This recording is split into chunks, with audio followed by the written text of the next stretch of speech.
We are back and we're on the air. Welcome, everybody, to Stock Markets with Bruce. I'm your buddy.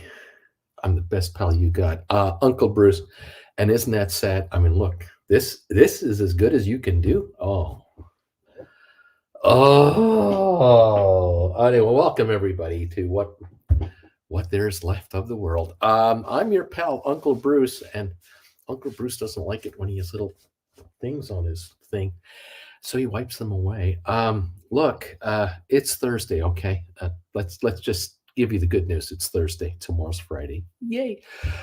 It's February the 23rd. It's 2023. You're still alive. Congratulations. You know what I was thinking about this morning? I tell you, I've been asking myself what the rant is going to be about. And I don't know why this popped in there, but it's kind of like the Stay Puft Marshmallow Man. It just popped in there. I don't know how, but it just popped in there. And remember, there's only Zool. But for whatever reason, I was thinking about a couple of things that came through my mind, and one of them was the year 1967. Now, you're looking at me going, what the hell is he doing thinking about 1967 for? I mean, come on. And I was thinking about this going, if your mother, okay, those of you who are a little older, if your mom was 20 years old in 1967, okay, she was 18 in 1965, she was 22 in 69 when man landed on the moon. She was 20 years old in 1967. Unbelievable times. I mean, wow, the world was really experiencing some unbelievable stuff. And she, and if she decided, or nature prevailed, and you showed up the next year, just saying, you popped out there, and you just popped in to say hi. You've been around ever since. Of course, as a 1967 baby or 68 baby, how old are you now? You're in your 50s. Your grandmother would have been 20, likely somewhere around 1947, 48, just after the war. And guess what? Your mother was born as a baby boomer right after the war, right? And I don't know why I thought of that. It just kind of kicked in there. I went, wow, yeah, 1947, grandma was 20. 1967, mom was 20. Obviously 1987, 1987, 1988, you were 20. And did you have one? Did you have a surprise show up in 2000 or in 1988? Because we did. And that's where our little one came from. And that's just popping into my head now. I hadn't even thought of this. This is just now occurring to me. And went, holy crap, think about that. Yeah, gee whiz. Our little dumpling showed up in 1988. Surprise! Bruce, you're a daddy now. And I was 32 at that time. We weren't 20. Jen and I were not 20 when we had that little one, and the only one. Amazing, isn't it? How life goes on, and yet how short generations are. When you think about 20 years, 25 years, whoa, can the world ever change? You ever look through a family album? You know what a family album is? Those of you who are under 40 years of age, under 35 years of age, if you're under 30, you don't know what I'm talking about. A photo album is a big binder-looking book that you open. Okay, it's got like a cover, and then inside are plastic-type pages with photographs on them. What's a photograph? A photograph is a thing that you used to have an Instamatic camera. What's an Instamatic camera? An Instamatic camera is a little square unit where you press a button. What's a button? It's a spring-loaded device that opens and closes a shutter. What's a shutter? A shutter is a thing that allows an image to be displayed on film and then goes away. What's film? Never mind. Look, a photo album, you open it up and you look at the history of your family. And if you're the purveyor of the album, the person who owns the album, the person who jealously kept good care of the photo album, if they did their job, these albums are in chronological sequence. What does that mean? It means that there are photo albums from the 40s and the 50s and the 60s and the 70s and the 1980s and the 1990s, all the way up to when cameras went into oblivion. And you would look it's a time machine. You're looking at a time machine, snapshots in time. And you'll notice if you pay attention to the time frames that every 20, 25 years, a whole new generation of people show up in your family. It's just unbelievable. And every once in a while you go, oh, that was Auntie Mary. That was, Chester, Uncle Chester. Yeah, he died. He died in 1996. But he was born in 1920. I mean, he lived to be 76 years old. What a lifetime. Anyway, I just popped into my head. I'm not going anywhere with this. I'm just throwing this at you guys to go, isn't it something how every 20, 25 years we have a generational change? And it just keeps happening in slow motion. And yet time gets faster as you get older. It's amazing, isn't it? Absolutely amazing. Have to admit, the last week or so, and the long weekend really was a big catalyst for me to do this. Last week, Wednesday, Thursday, I don't know why, but I'm looking at my YouTube channel and I got a suggested video, and it was one of these 60 minutes videos from 1974, Mike Wallace Investigates. And he was talking to one of these people that were working in the White House under the Nixon administration who got caught up in the Watergate scandal. And that got me into the rabbit hole of Watergate. And I was alive during Watergate. I was a teenager during Watergate. And in 1970, when Nixon was president, he started off and we won the 68 election, took over in 69. So 1970, I was 15 going on 16. My father was very much into watching what was going on politically and news-wise. And so I knew that, I knew who Nixon was, and I knew Spiro Agnew, the vice president, or I knew of him. We never saw the guy because he's just a VP.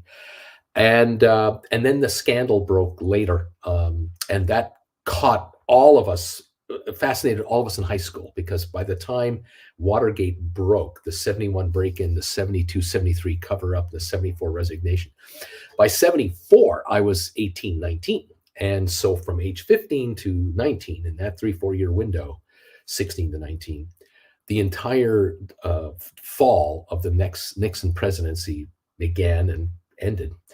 And in high school, this was the talk of high school. I mean, we couldn't believe it, Tricky Dick and all this stuff. And we were just amazed at what was going on. My father was shocked and was blown away by the revelations that were coming out. And when Walter Cronkite would report on the CBS Evening News what happened today in Washington as this scandal grew, he paid attention. And every night, the 11 o'clock news, this was the lead story on Canada's news, the American news, the news. It was the latest update about the Watergate thing. And it went on television with the Senate trial and the investigation and then all the other stuff. Anyway, I'd forgotten so much of it that I have been digging into it. And it occurred to me in the last couple of days, my God, the people that ran that whole thing, the president himself, all of his advisors, all of his people helping him.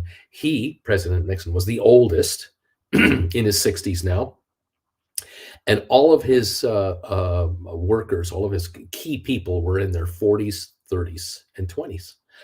And today, 2023, if you were 30 years old in 1973, you were 30, you're 80 now, if you're still alive. And that got me thinking, wow, yeah, they're all dying. They've all died of old age. All of these people who were in this entire scandal, 21 of them went to jail or got convicted, and hundreds more were implicated with all kinds of stuff. I mean, it was just an amazing, all-consuming story. These folks are in their 70s, 80s, 90s, and they're gone. They're gone. They've some died in their 50s. Some people died in their 60s. This is normal life. People die in their 60s, 70s, 80s. This generation has come and gone.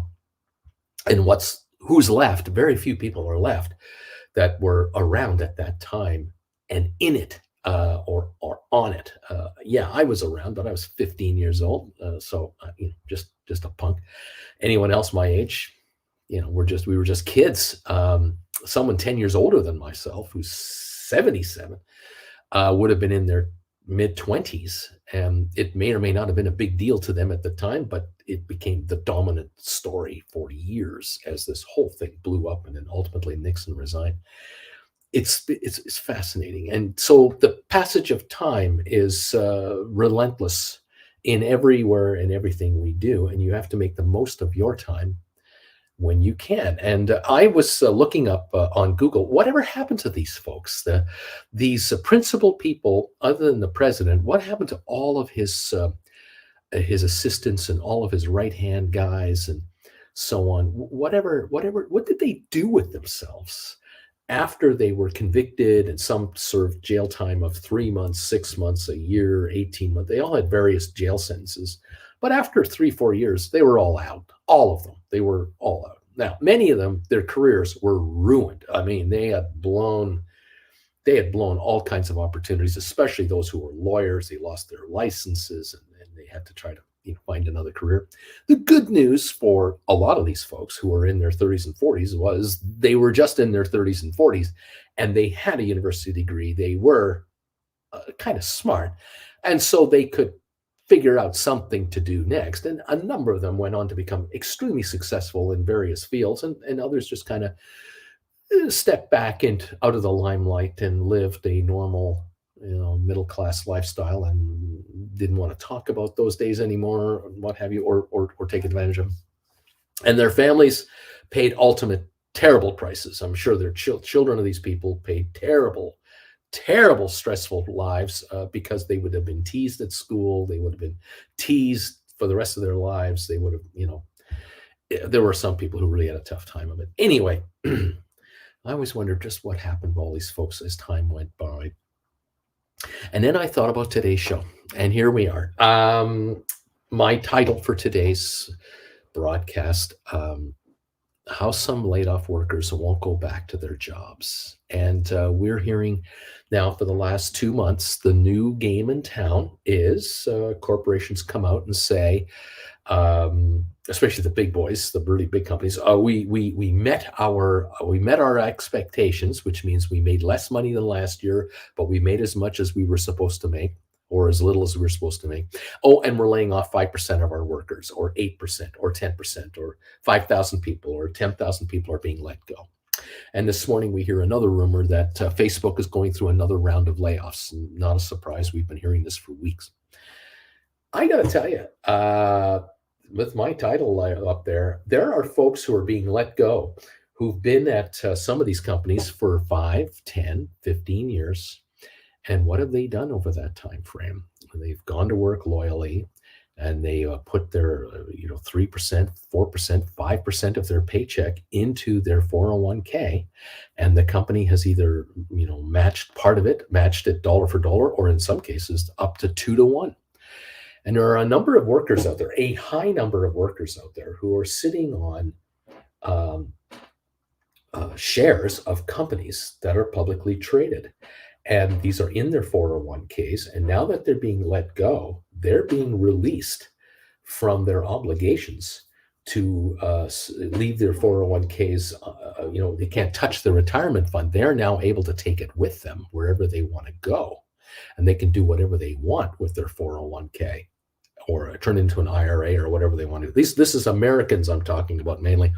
Canadians would have the same thing. They could roll their pension plans from a former employer probably into a self-administered retirement savings plan. And there's all kinds of complicated stuff. But at the end of the day, what I'm getting at is a lot of former employees of organizations are now able to get their hands on assets that they weren't able to touch before, because they were being managed by professional money managers. And some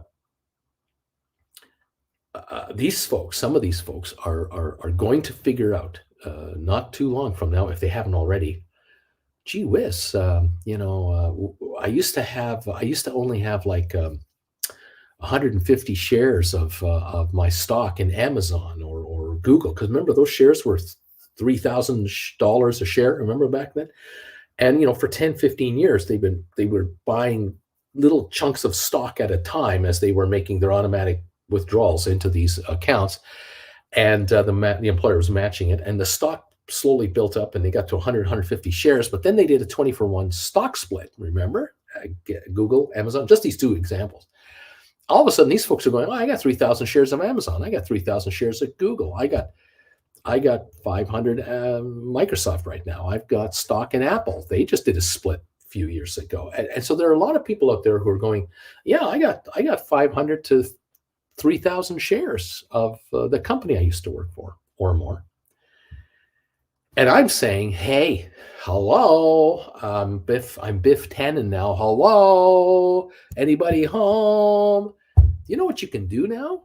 You can now write options on the stock you own inside your 401k. If you make the correct moves outside of the employer, leave and set up your own retirement account and run it through your online brokerage firm, you could write options on these shares, and you could really compound the amount of money that's going into your retirement, into your future retirement years. Now, if you've been working for 10, 15, 20 years with company, blah, blah, blah, you're not 25 years old.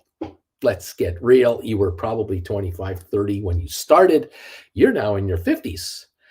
And maybe your mother was born in the was 20 years old in 1967. Have you thought of that?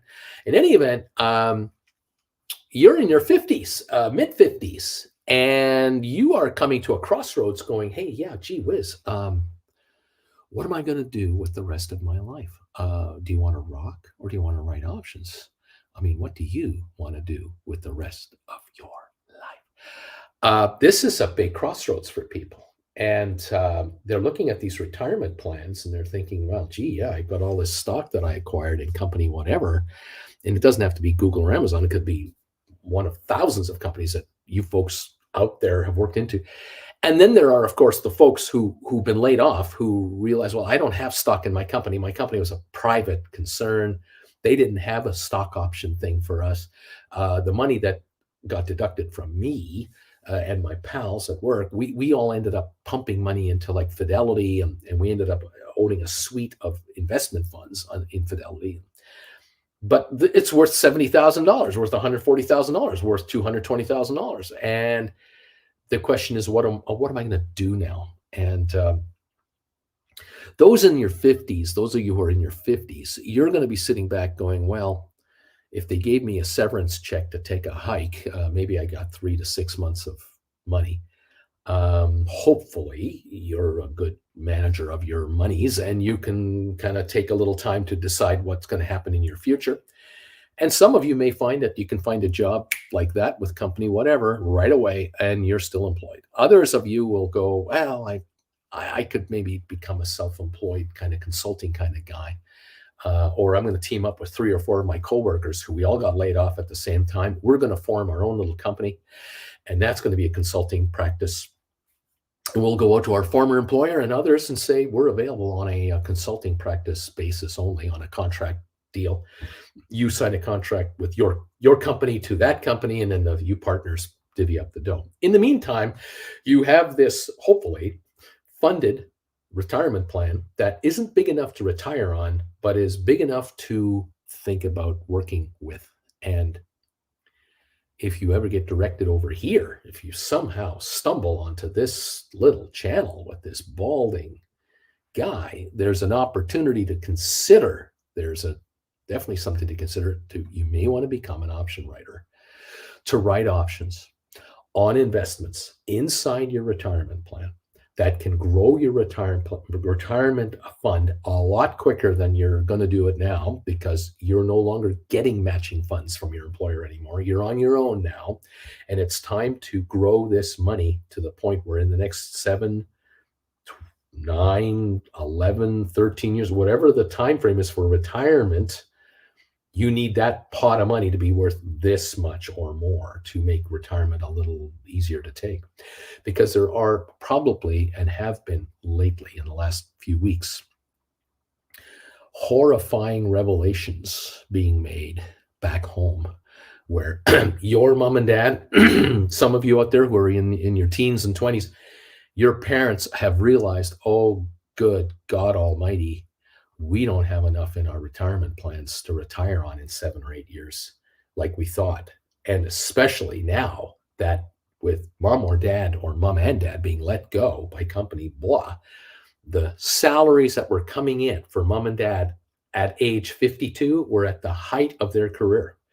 And the benefits that were being matched by the employer combined, this was serious money going into these retirement plans. And the thinking was for the next decade, 6, 7, 8, 10 years, a lot of money was going to go into that retirement plan to compound in the next 10, 12 years to get you from the midpoint of possible retirement to retirement. And that now has been shattered and has been blown out the door. And all of a sudden you're going, what do I do with this retirement account that's sitting at $170,000? It's supposed to be $1 million when I retire in 15 years. And it's not going to be there now because one of the contributors to the plan isn't contributing anymore. I'm on my own. And if you do start with company blah, blah, blah, you're a junior position.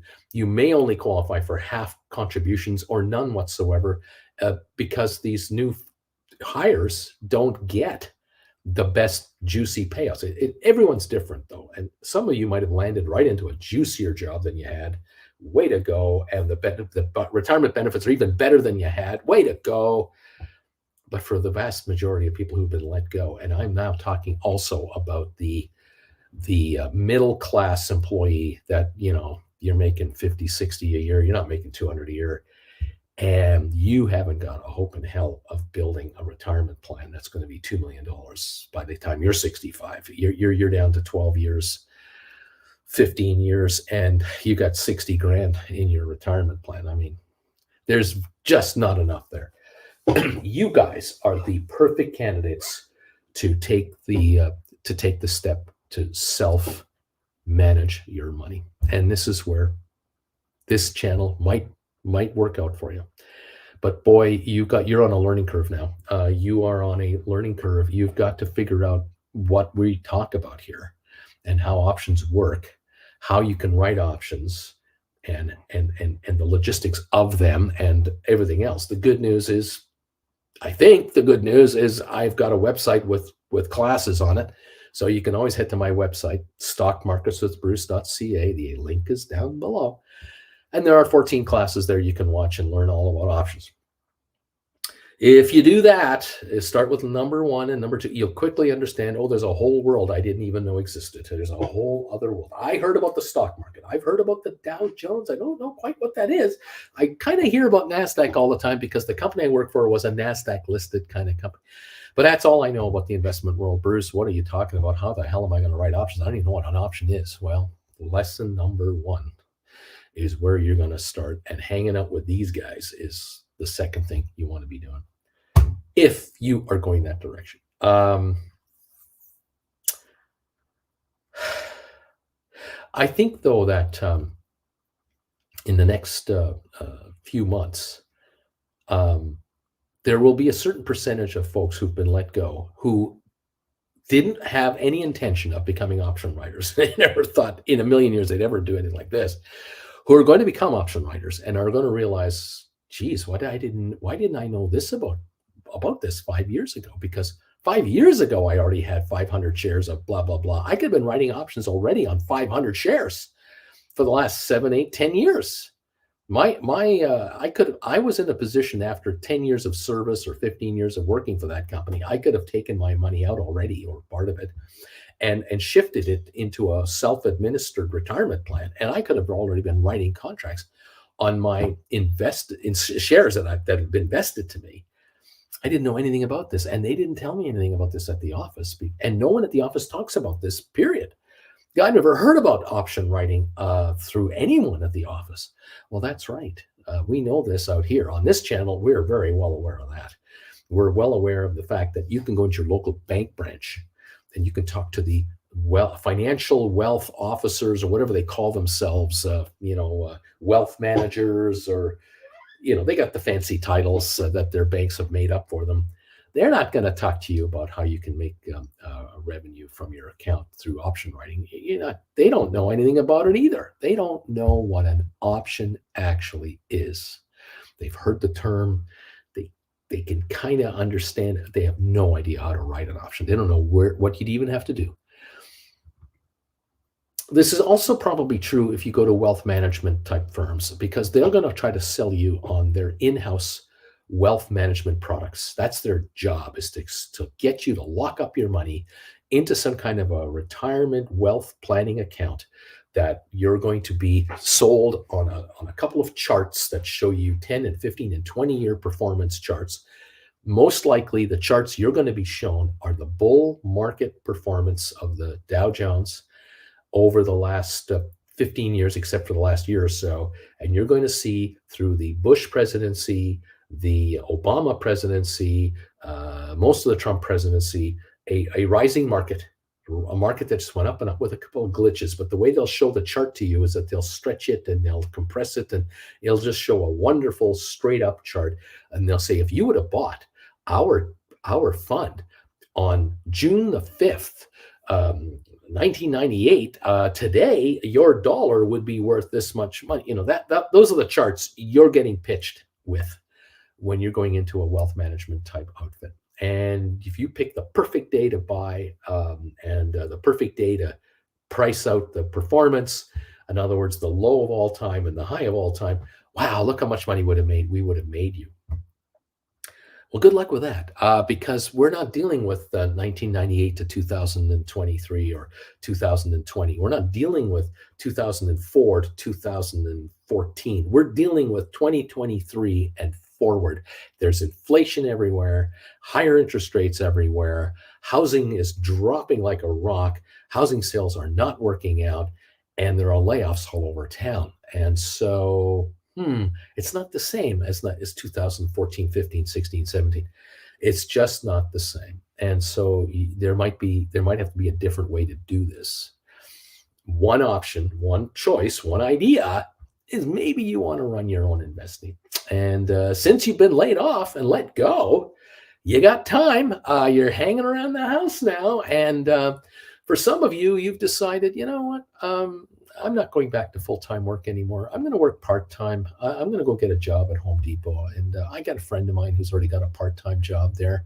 And he just loves working 20 hours a week. He's making $300 a week, $1,200 a month. I'm happy making $1,200 a month pocket money. And I got my severance here. And the mortgage is virtually paid off. And, Social Security's kicking in a couple of years. And I'm not going to start a new career now. But maybe you may want to take control of that retirement fund and make it work for you and make it grow. And when you start taking out of it, the hope is that you're still managing it to grow it higher, make it grow faster than what you're taking out of it, so that it doesn't drain out in the first 10 years of retirement or 15 years. There's more money in it in 10 years than when you started your retirement. That's the ultimate. And maybe this channel around here is where you want to go. Anyway, if you're here from that camp, if you're one of those who got let go, or you've been informed your job is ending at the end of this month or next month, or you're being given a 6-month severance, or whatever the situation is, and you're in the middle of a crisis, you're in the middle of stress, you're in the middle of, I don't know what to do with myself, I don't know what's going to happen to us, and you found this channel by some fluke. How it happened, I have no idea. The best way that you would have found me is because the Big B and Moon Man Moo threw me a thumbs up. And they said, Bruce, we love your rants. We love what you do every day. Here's the thumbs ups for you. And if I can get 200 or more every morning show, that really would help get this channel exposed to people who need to be exposed to this channel. Because YouTube promotes channels that have thumbs up engagements and comments. So thank you, everybody, for thumbs ups, because you're helping other people become aware of what it is we do here and what we follow and what we are investing in. And you may be able to help others become financially self-sufficient and reliant. And you're helping families. Because remember, it's grandma and grandpa that we're talking about here. We're talking about 50-year-olds who are probably just becoming grandparents or about to become grandparents. Remember, if you're 55 years old, you were born, go back in time, you were born at whatever time frame, and you had kids about 20, 30 years ago, and then are those kids having kids? From 67 to 88 to, here we go, the generational move is on. And people who get laid off at age 50, 55 are the heads of families or about to become the heads of families, or certainly are the most dominant members of the family economically, because grandma and grandpa above them are in their 70s and 80s, and they've long retired. They don't work anymore. And so this is important as all get up, is to help people in their 40s and 50s and 60s self-manage their assets and stop paying these ridiculous fees to these ridiculous investment outfits that give you ridiculously lousy returns. You are not going to be living a very comfortable lifestyle if you're in that middle of the road level of retirement dollars under administration. You will never retire comfortably. All of a sudden, Social Security is your big check, and that $500 a month you're getting from your retirement fund is that little add-on money. That's all it's going to be. And that 25 years ago was not supposed to be add-on money. That was supposed to be the dominant money you were going to live off of. And Social Security was the add-on money. Things have shifted. And this is wrong. It's the wrong shift, completely the wrong shift. You've got to take control of yourselves and your money and your future. And so maybe this channel is the place to get that started. Become an option writer. Look into it. There are people here who are option writers who are really glad they are option writers. They have realized in the last year and a half, 2 years since I've been on the air, in the last year and a half, a whole bunch of folks have come in here and are still here. They're still here, and they're still writing options, and they're growing their values, growing their accounts, and their awareness of the markets. And they don't make stupid mistakes anymore when it comes to investing, because that is the killer of most people who try to self-manage their own money. They make dumb mistake investments that wipe them out or back them up 5 years.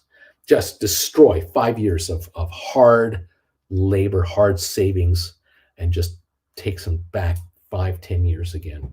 And they never make it. You have got to be able to compound your investment returns again and again and again to get to the point where you actually can make a nice living as a retiree. And don't you deserve it? I mean, come on.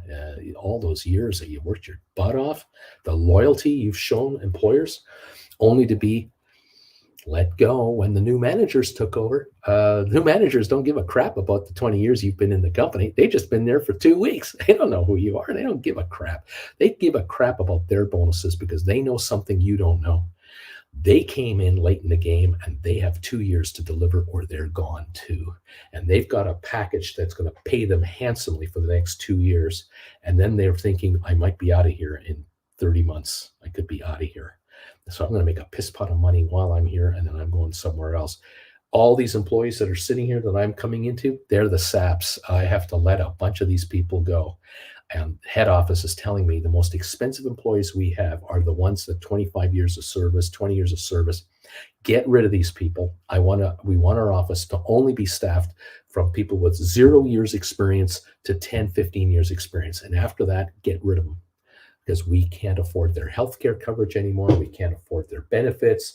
They're too expensive, and they get too much time off, and we're just not going to play that game. No one will say that to you in your face, to your face. I will, because I'm not your employer, but I'm telling you how they're thinking. And you're not going to see the person who's making this decision.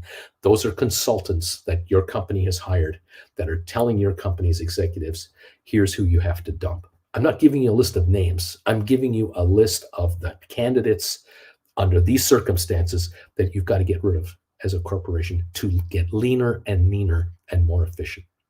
And that means saying goodbye to some folks that are icons inside the office. They have to be let go. It's not pretty. If you ever seen the movie, is it Up in the Air? with George Clooney. Is that the one? George Clooney is flying from office to office and lets people go. He's a consultant. He's with a consulting company, and he's parachuted into offices where he has to let people go and give them a goodbye package and all that stuff. Brutal business, very lucrative, brutal business. That'll give you an idea of just how the world works behind the scenes. I can tell you right now, if you're in a medium-sized company or larger, without question, these companies that you're with are talking to these kinds of consultants, and they may or may not take their advice. They may or may not let go of people like they are told to. But many of them have no choice because they're bankers. The bankers of your employers, the big investment firms, are saying to your employers, you've got to be more efficient with your expenditures. And we notice that your employee expenses are too high in the industry average. And you have to get within these parameters. Otherwise, your loans that we've given you through all these investment firms are in breach of contract. Your covenants are out of whack.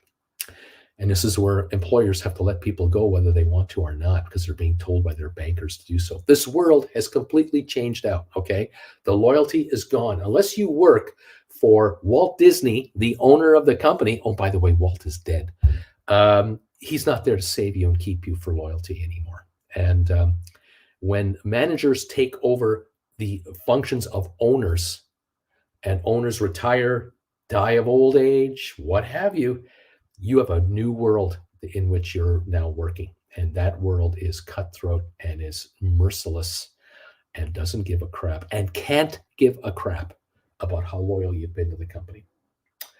Welcome to 2023 versus 1967 versus 1947. Welcome to the party, pal. Here we are. You're welcome here. We got a pretty good family here of people. If you become a member of this channel, you can comment during market hours right over here and ask me anything you want about the market. I'll do the best I can. I'm here for the first hour of trading today, and then I'll be on the air this afternoon for the last hour of trading. And we love talking about the markets and what's going on in plain English. And we try here to guide and advise people just on ideas and strategies for writing options. And if you want to learn how to become an option writer, instead of being a sap on the option floor trying to find a lottery ticket, you want to be the casino that offers lottery tickets and takes the money up front, then you've come to the right channel. This is the channel where I turn small investors into miniature casinos, and people become the owners of their own businesses, and they hand out these long shot lottery tickets via option sales to the gamblers out there. And you get paid upfront for your option premium, and you buy the contract back later for a lot less money. That is the simple way of explaining what it is we try to do here. But you have to understand the minutiae of how it works. And I'm trying to introduce you to what's called the options market. And the options market is an entirely different market than the stock market. But there are some similarities. And so if you kind of understand a little bit of what happens in the stock market, you'll quickly pick up the options market. You'll go, oh, I see what he's talking about.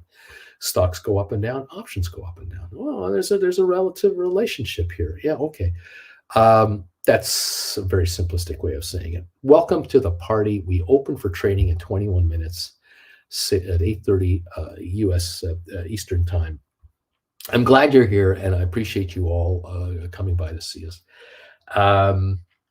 That's about it. The rant was really about how some laid-off workers won't go back to their jobs because they're going to find they don't have to go back to their jobs anymore. They don't need to. And there are workers out there who will get a severance check and they'll get a job right away doing something else, and they'll have 10 or 20 or 30 grand lying around all of a sudden. They've never had that happen before. They've got the retirement fund, and then they've got a little bit of cash sitting over here, and they're going to wonder what should I do now? I got a new job. I got to, I'm going to continue on doing what I do, and I'm 44 years old, so I'm not retiring yet. Well, you need to also learn how to manage your own money now, because you have money to manage, and it's critical at age 44 or 40 boy, is it ever critical now to maximize your retirement plan's performance. If there's any time in your life where it really matters, it matters in your early 40s. Because why? In 20 years from now, you're going to be in your early 60s. And between now and then, a lot of things are going to happen. Okay. Again, 20 years is a generation.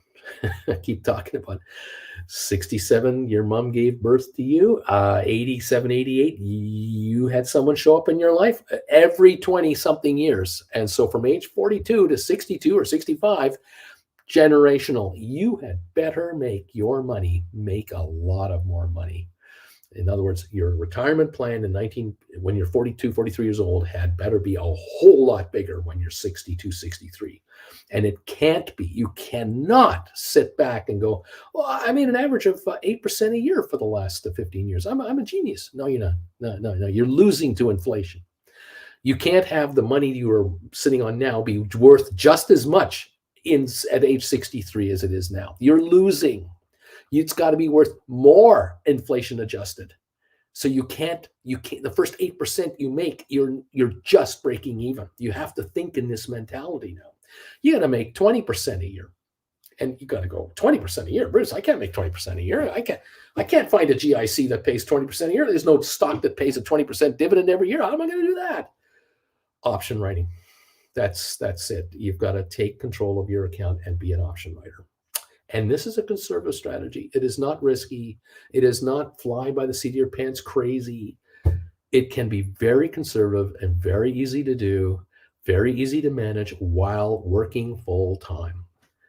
But you have to buy into the notion that it's time for you to take control of your economic life. And so the money that's in your retirement plan is one pot. The money you have outside your retirement is another one.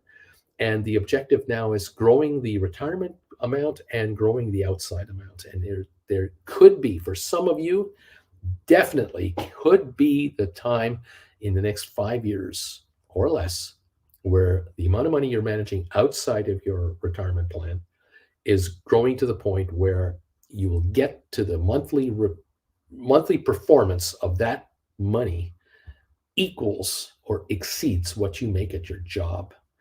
And now you reach another crossroads. You're not going to stop managing your retirement fund. You're going to keep growing that, but you may find that the money you're managing out here allows you to quit your day job and perhaps become just a part-time consulting employee with your firm or another firm, or you just get a part-time job at Starbucks or at Home Depot or at Lowe's or at Costco. I don't know. You work for your father-in-law hammering nails and framing. I don't know. You figure out what you want to do. This is the best part about it.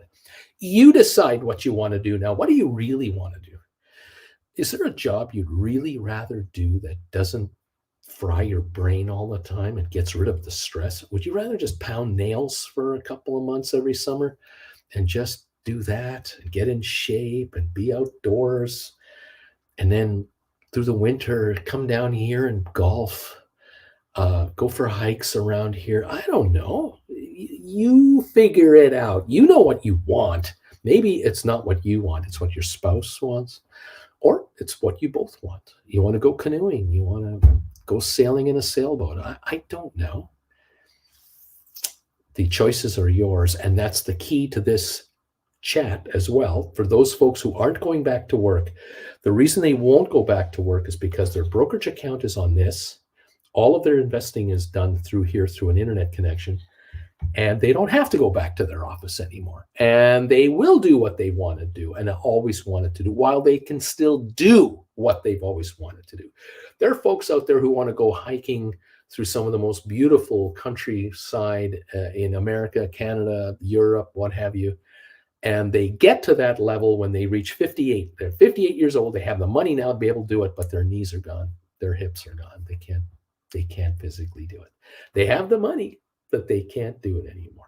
Well, if you're 48 or 38 and you can self-manage your own life, you can do this now while trading options at the same time. Well, how about that?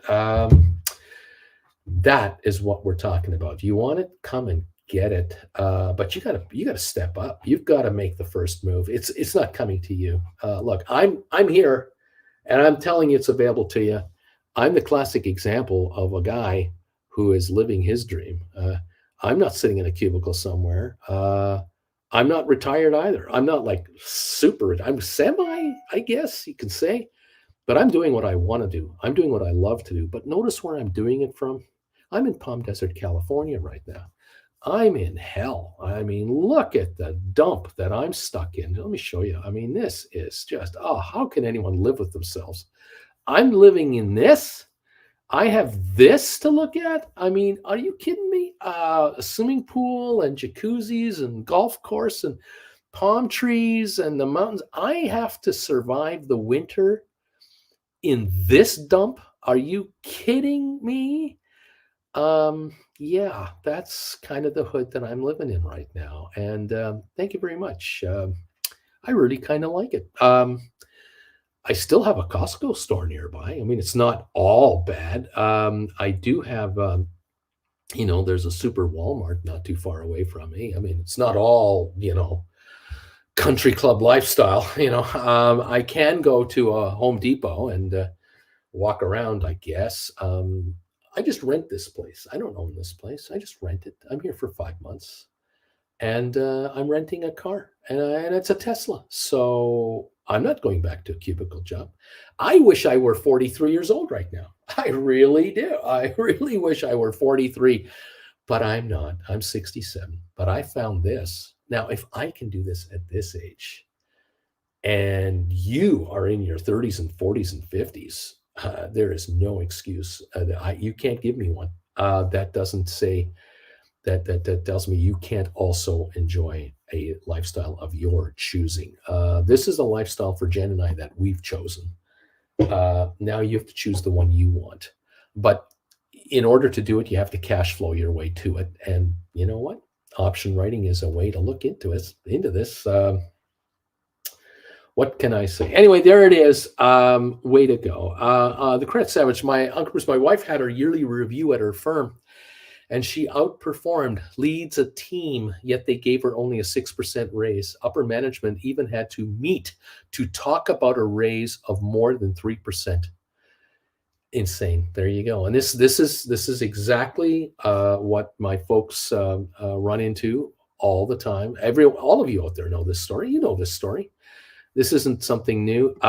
Credit Savage, my wife works hard. She gets paid well, but if she is ever sick or takes weeks off, it takes 3 people to do her job. She is looking to retire by 45. We must have a one-on-one with you in a few weeks. Yeah, I would say so. She could very well already be in a position to negotiate a consulting contract with these guys for triple the money. Forget about losing healthcare benefits. If you get triple the money, what do you care? Yeah. It's unbelievable. And so many people out there are in a position where they don't understand what they're actually worth to their companies. Internally, they know deep inside going, I do the work of 3 people. The company doesn't know, or does know and doesn't care, or isn't going to admit it. But I get comments all the time from folks who tell me they offered me a 5% raise. They've offered me a 7% raise, a 6% raise. I haven't had a raise in 3 years. I just got a raise of 4.5%, and don't ask for more. These are annual pay cuts that are being administered and forced on employees. And up until 2019, employees took it. You took the punch because you were afraid that you'd be let go because you remembered what it was like in 2008 and 9 and 2010, the economic fallout, the economic crisis, and the big recession that happened after that. And so people were glad to hold on to their jobs, and employers knew it. And don't think for a minute that consultants to your employers weren't telling them that. Consultants were saying to your employers and owners and managers, senior VPs, the top people, especially the HR department guys, don't worry about your employees. Don't give them raises of 5%. You don't have to. There are so many people available for the jobs you've got. You own them. You control this story. They don't control you. That was the deal up until 1920. Up until COVID, that was the story. And there were people out there across America, Canada, everywhere else, but mainly North America, where you're getting screwed. People could not get full-time employment because the consultants were saying, don't hire people full-time. No, no, no, you don't want to do that. You just want to hire people for 20 hours a week. Because if you only hire them for 20 hours a week in the state that you're in, you don't have to give them benefits. You don't have to give them this, and this. You hire them for 2 hours a week more. That employee costs you $5 an hour more to have on staff. It's all these hidden expenses you're going to run into now. Dental plan, health plan, drug plan, blah, blah, blah. No, no, no. You don't want to do that. You hire double the number of people at 20 hours each per week, and you keep your expenses nice and low for your organization. And then that way you as a corporation can go to your Wall Street backers and you can borrow another $1 billion and add that to your cash account at your firm, and you have a lot of money to buy stock back with that to keep your top shareholders happy. Your stock options that are being handed out to the top 5%, all those shares being paid to those people who are just dumping it into the market will be bought by the corporation itself on share buybacks, and the share count keeps dropping, and you just keep making just as much money. And this $1 billion loan you just took is 1.5% interest. It's a joke. It's a write-off. The interest you're paying is a write-off. You keep that employee cost down. And now, 2023, we can't get employees. We can't get enough employees to satisfy our jobs. We're now hiring full-time employees because these consultants are saying, yeah, you can't really do what you used to do back in 1819. But what you could do is you could do a big fat layoff announcement and get rid of the most expensive middle level managers you have. Get rid of those people because they are double the price of your cheapest employees. And you can get rid of one of these guys that lets you hire a couple more of these guys if that's what you're going to do. And you can kick around the 28-year-old, but you can't kick around the 48-year-old. Too smart. They're too smart. So get rid of them. Get rid of them. Get them out of there. The 54-year-olds, get them out of there, because the next 5-6 years, the health costs of those people are going to go sky high. On average, 50-year-olds have more medical problems than 20-year-olds. So get rid of them and lower your costs. There are firms that specialize in telling other firms how to be more efficient with their staffs, and it is brutal, it is cutthroat, and it is heartless, but it's just business. It's nothing personal. It's just business, and that is what business does best. It does business, nothing but business. You have to also be the same way with your employer. You have to look at them and go, it's not personal. It's not that I hate my manager. Well, I do, no, it's business. I can do better doing my work this way. It's much better for me and my mental health and my results. I can give better results if I'm just a consultant 4 hours a day for you guys. I'll give you 4 days a week at 4 hours a day or 5 hours a day, but I'm $120 an hour. So I'm $500-600 a day. Take it or leave it. And you're available to 20 different firms because the work you do is desperately needed by every outfit that's all out there. Not in your hometown, not in your state, in your country, because you now can work for anyone, anywhere, online from the comfort of your house. You don't have to worry about a hometown job anymore. That has changed too. And so what can I say? Isn't it fun? Chris Savage, I tell my wife that she's essential to her firm. Even during vacation, they call her and ask her how to do certain tasks. Although 3 people are doing what she does, she's in a position to bargain. Yeah, she certainly is. And she has to basically take control of her scenario. There's no question about it. But you also have to be prepared to walk. You can't go into a bargaining session where you can't afford to follow through on what you threaten you're going to follow through on. You have to be prepared to walk. And sometimes the best form of negotiation is to walk first and then negotiate your way back. But it's up to each individual. You have to take the temperature of the firm and of the managers, of the owners, and so on. You sometimes you have to think about ways to sell them on the idea of not having you around anymore. You have to sell them on the idea that, I'm probably not going to be here much longer. I'm going to go into consulting. And then you want them to be your first client. You're doing them a favor. Well, I'm going to give you guys an opportunity to be my first client. on my consulting practice.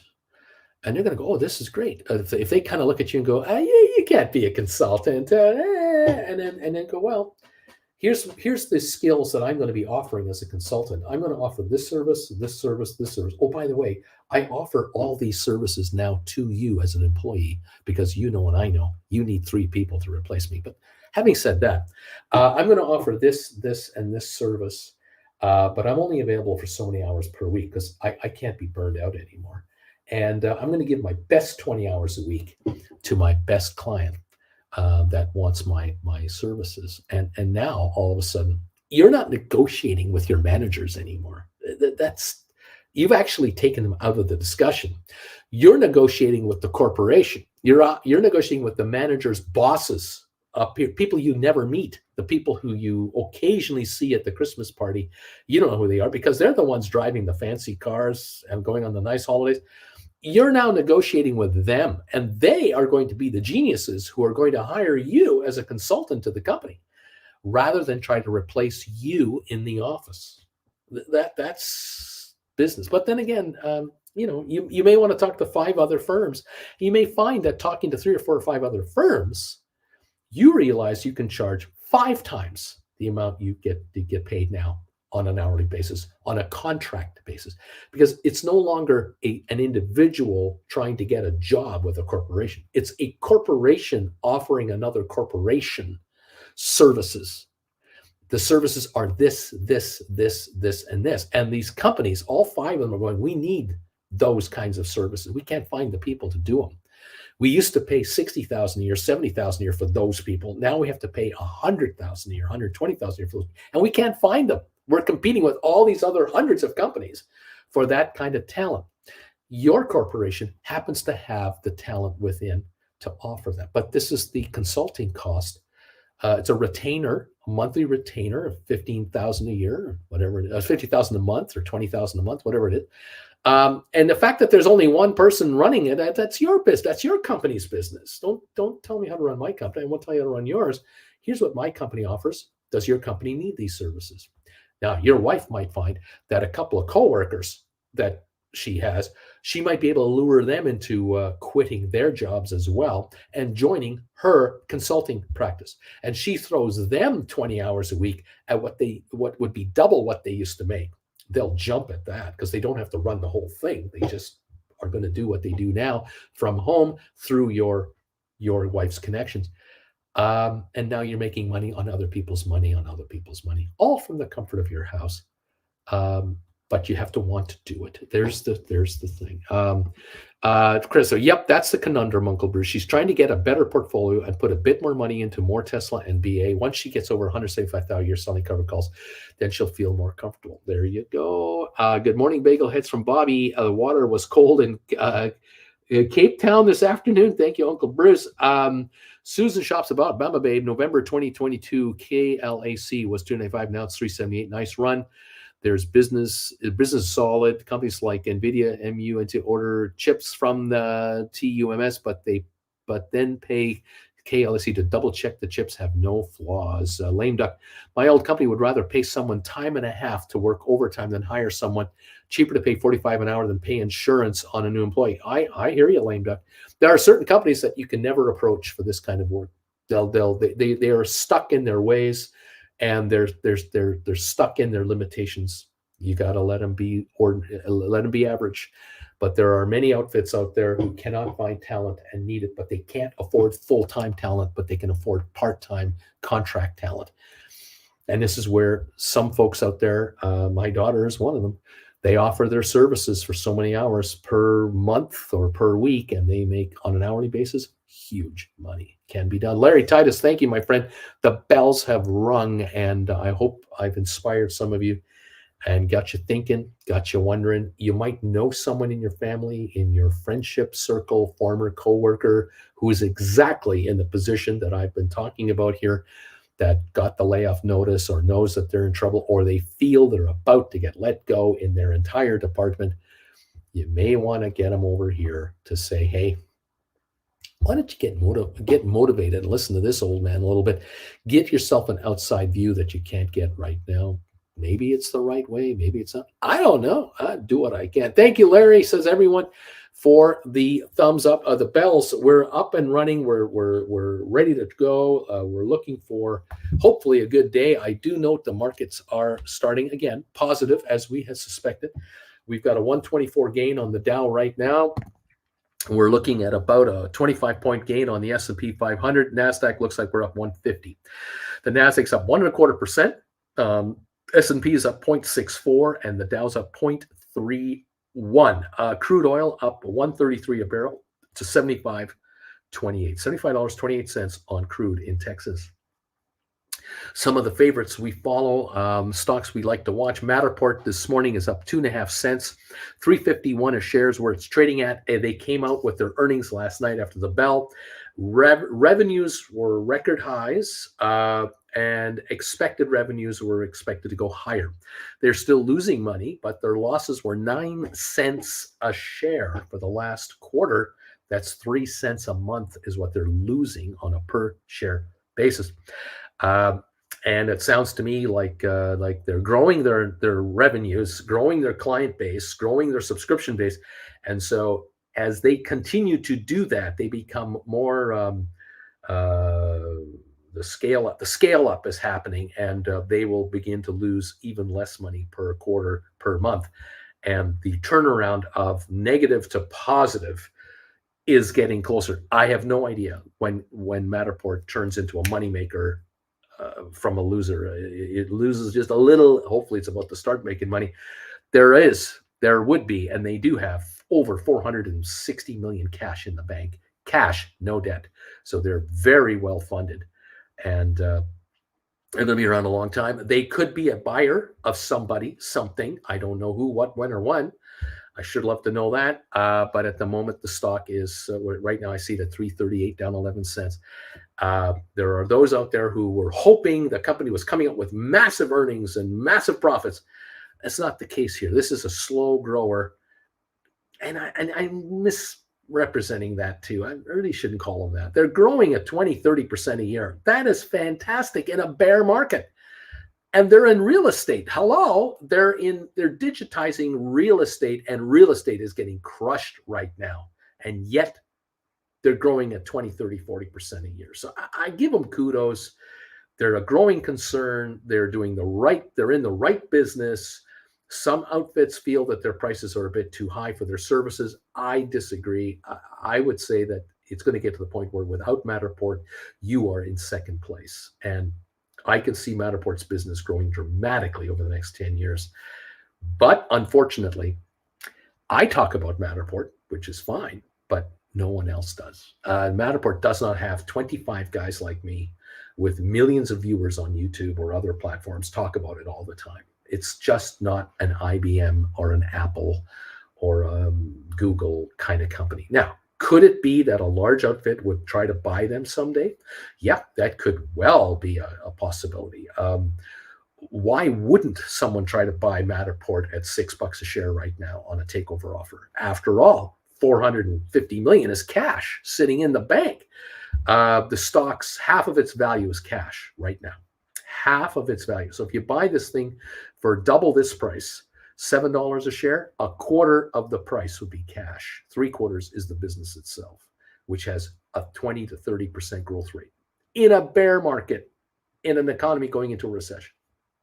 It's a good outfit, but I can't make it go up today. I can't do it. ME 267 unchanged. GameStop 2081 up 29 cents. SoFi up 12 cents, $6.66. ATIP down 7/100ths of a penny, or 7/10ths of a penny, pardon me, 37.1 on ATIP. Tesla 204.84 up 3.98. Bed Bath Beyond down 2.8 cents. Apple is up 78. HBQ is up 37. Sixteris up 11. Google down 51 cents. Moderna down 3.01. 155.16 on Moderna. Cisco up 31 cents. Pfizer down 3. IBM up 35 cents. Microsoft up 3.04. Rocket Lab up a dime. SmartRent up 4. Spire up 2.9. Amazon up 28 cents. Home Depot up $1. Netflix down 9.88 to 3.25. Go Nick, go. Vanik Vectors 43 gain today at 242.67. Adobe's up 282. Goldman is up 468. Boeing is up 261 a share. Meta, the old Facebook, up $1.34. Rumor out of Facebook, massive layoffs. Another round of thousands of employees being let go.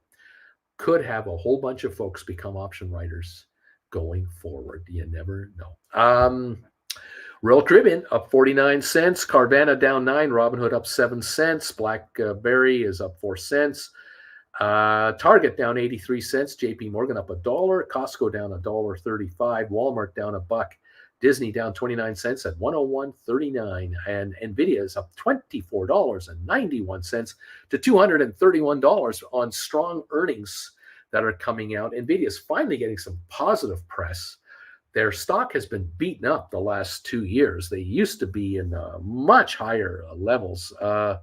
We take a look here. 2 years ago, well, let's take a look here. It was in November 19th, 2021, $330 a share. Now we're at $233. The low in the last 52 weeks, 108. So from 330 to 108, what a haircut. Now we're back about half the loss at this point. Today, a gain of $24. It is trading, however, 99 times earnings, which means Nvidia must post phenomenal quarterly results every quarter to hold this momentum. And that can be a problem with this economy, maybe going into a recession, in chip prices, maybe under pressure. Don't know. That is the story. All right, Deuce Caboose. I was a little disappointed with Matterport, but great insight on the real estate market and current economic environment will continue to hold long term. Susan Shops about Yahoo has KLAC with a downtrend short-term and mid-term 6 months out. I've been following their forecasts for our stocks and others. They have been good. If outlook is red, it's a good stock to write on. Nick Demorier, look at SoFi Go, he says. Nick is happy with SoFi today. We are sitting now at 661. Up 7 cents. Manager, wow, Netflix, huge dump. Someone's getting out. Susan Shops about taking that info. If KLAC is anticipated downtrend, means MU and Intel will be good to write on sooner rather than later. BP, the problem with Matterport is that there's quite a few competitors. Zillow, Tourweaver, iSpy, AutoCAD, Peak. So what does Matterport give as extra? Well, what might happen, BP, is that maybe Matterport is the takeover target for one of those guys. Maybe one of those guys buys Matterport. I don't know. I don't, bigger company buys smaller companies. Can't say. Thank you, everyone, for being here so far. We have 161 thumbs ups that have come in already. I really appreciate this. Help us get to 200 thumbs ups if you could, all of you. Appreciate it. Those of you who are here as lurkers, please consider becoming members of this channel. We would love to have you join us as Chillin' with Uncle Bruce members or Gold Bagel members. You will then be able to join us every morning on the pre-alert show and also Wednesday nights, prime time live with Uncle Bruce. We had one last night and covered a few different topics. Love those shows. Folks seem to really get a kick out of hanging out 8 o'clock Eastern time on a Wednesday night with yours truly without the markets getting in the way. Thank you all so very much. Bama Babe, that was a good question. JR, my brother works for KLAC. He owns a bit of stock from them, and I'll be trying to get him the right options on the stock, but he has likely swallowed the Kool-Aid. About personal investing or may not be able to write options while still working. I don't know. These are issues. Zeta State ATIP is up. ATIP is up. Is it really? It's 37.1. I don't see it going up. I don't have anything like that showing right at the moment. ATIP, 21,000 shares have traded on the day, down 0.7 of a penny. Would love to see it go up. Bill, they're releasing their numbers tomorrow night, by the way, ATIP. Bill, prediction, huge increase in military spending, hiring people at good wages. They're in turn buy homes, spend, buy cars. There you go. Lame Duck, talked to an employee who said they held out for a 5% raise for the next 4 years. Didn't have the heart to tell him that he is losing to inflation at 5%. Odin's Pumpkin sellers use Matterport when posting their house on Zillow. That's right. Zeta State, BP, there's nothing that compares to Matterport. I use it every week. Nazareth, number 163. Mirko, I'm 162. Thank you, Bruce. And thank you guys for these thumbs ups, helping us get towards 200 right now on this show. Matterport, with their 3D imaging, fantastic technology, 700 plus thousand subscribers now. And they cover such a wide range of clients. I mean, insurance companies are insisting on certain house insurance policies that you Matterport your possessions in your house. You have to Matterport it so they know what they're insuring. I can imagine that contractors who are doing whether they're doing upgrades on houses or additions or remodeling, they'll Matterport the existing house, and then they'll use the measurements from the Matterport imagery to help design and redesign a house into a future looking outfit. It's fantastic. Retailers are using Matterport. For example, CVS, an example like that, when you're going to go from Christmas displays to Valentine's displays, or from July 4th displays to Halloween displays, you have all new shelving to set up that might be 20 feet long and 7 shelves high. You Matterport it. You design it on a computer, how you want it to look, and then you send that into each location, and it's custom designed for that location, because each CVS store is slightly different in footprint and length and width and all that. And so the displays have to be just a little bit different, each one. Matterport it. It's so simple. It's so amazing. Clothing stores, women's clothing stores, is another classic example of how to show a floor layout from head office to each store. It's unbelievable. You don't need to send a regional manager into the store and say, move that shelf over there, move that clothing over there, put that over there. No, you Matterport the whole thing, and you send them the master plan on their Matterport footprint. It's the future of this company is so beyond an open house idea. New subdivisions will be Matterported. Resorts will be Matterported. Every cruise ship will be Matterported in the next 10 years. Every all-inclusive resort will be Matterported in the next few years as well. If you don't have your resort, your all-inclusive resort Matterported, you lose bookings, because the young kids, remember, every 20 years is a new generation. Someone turning 25 and going on a honeymoon, they're plotting their honeymoon for next year. They want to Matterport the resort they're going to go to. They Matterported their house. They get Matterported at work. They're going to want to Matterport their vacation villa and their surroundings and the amenities. This is the future. Don't resist the future. We're going to die of old age, and the young kid's going to take over. Matterport is the future. We're the past. We got to get it through our thick skulls. This place, this thing, this entity, and SmartRent and Spire and others are going to flourish in the new world ahead of them, not ahead of us, ahead of them and our kids and our kids' kids. That's what we got to think about as investors. Where are we at now, and where are we headed?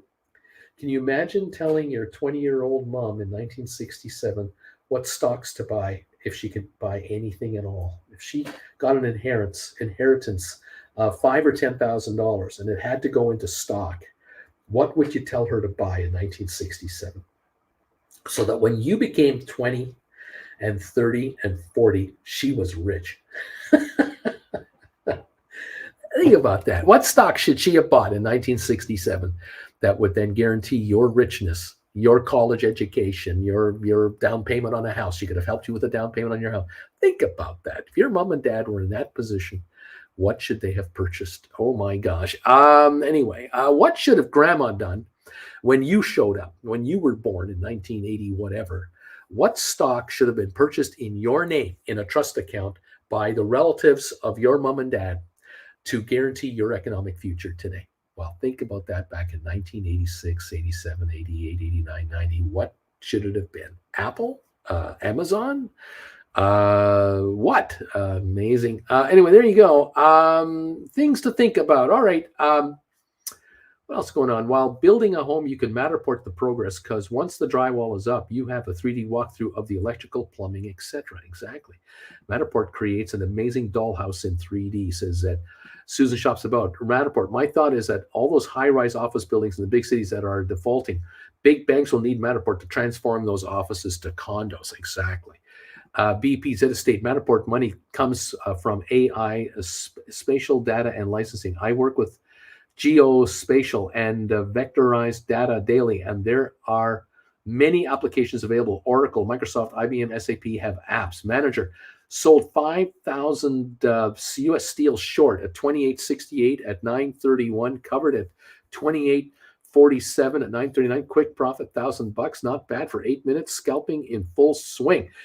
JR, my bro is a service tech for KLA. Company makes chip inspection machines. They do well no matter what the chip industry is doing, since the chip fabs have to inspect their product during the manufacturing facilities. He has survived many rounds of layoffs over the years because he does a good job for them, but I doubt he would be able to work remotely since he often has to be on site to dismantle machines when they break down. Yeah, Gowdy, I'd rather not think of that. BP Planner, 5D Cool Ham, all do your 3D visualizations you describe. The Credit Savage, Berkshire Hathaway would have been a good stock for my grandma to buy. There you go. There you go. We're up 153 on the Dow this morning. We're down 28 on Matterport at 321. We've got ME down 5.5 at 262. GameStop is up a nickel. SoFi is up 8 cents. ATIP is up 1.2 cents now to 39. Tesla's up 316. Bed Bath Beyond down 9. Apple's up 80, make it 90 cents at 149.81. HPQ up 42. Cyxtera's up 4. Google down 34 cents. Moderna down 5.58 at 152.59. Cisco up 22 cents. Pfizer up 24. IBM up 23 fractionals. Microsoft up $4. Rocket Lab up 11 cents. SmartRent up 2.5. Spire up 2 cents. Amazon up 20. HD. Home Depot up 113. Netflix down 12.24. Vanik up 870. Adobe up 252. Just a sampling of what's going on. We got the Dow up 150. We have S&P up 24.25, and we have NASDAQ up about 136. Now, the Dow is up 0.38 of a percentage point. NASDAQ's up about 1%. So the Dow is lagging here, and NASDAQ is actually backing off right now. Crude oil still up 159 at 75.54, down about $1 from yesterday's highs. There you go. There's the story. What's happening right now. Susan Shops about, oh yeah, Credit Savage. Berkshire Hathaway would have been a great pick in the early 80s. I'm trying to remember. Apple went public in 84. Microsoft went public, I think, in 80 or something like that, 79, 80. I know Compaq Computer went public back in that time range, but they didn't. They blew up beautifully, and then they came back down badly. There were winners and losers. They weren't all winners. Deep value stock, Permian Resources up 13% on good earnings. Cheniere Energy as well. Merco, the Credit Savage. At some point, Berkshire was at 7 something. Now it's over 400,000 a share. The Dow now up 183, climbing even higher. GameStop just up 3 cents today. From what I can see here, the high and the low on GameStop, 20.43 for the low, 20.87 for the high. We had no movement on GameStop here. It is very quiet this morning. 192,000 traded. We have no volume here. This is really dead quiet this morning on GameStop. SoFi 660 up 7 cents. ATIP 39 cents up 1.2 pennies on 23,000 shares. So a little bump up on almost no volume. Tesla 204.49 up 360. Apple 149.99 trying to hit the 150 again. That is the story right there. Thank you, Marcus. Number 172 thumbs ups. We are on our way to 200 here. We only need 27, 28 more, and we got it. BP, sorry, Uncle Bruce, to be a doubter about Matterport, but visualization and 3D have been around a long time. Maybe, like you say, Matterport might be a target for a big buyer, Oracle, SAP, IBM, etc. Well, you never know. It could well be. They have 700,000 subscribers because they do offer a service that obviously they want and they're paying for. Rugman, possible sighting near AMC is overdue, methinks. We'll find out. Andrew, I had to walk my facility with an insurance adjuster, and we started talking about software he used to document disasters. We had a pipe burst. He said all the young guys use Matterport. Guys his age did not. Isn't that interesting? The older guys did not, but the younger guys do. And there's the future of Matterport. I think young realtors, new coming in, they will use Matterport immediately. They will not even think twice. They'll just use it.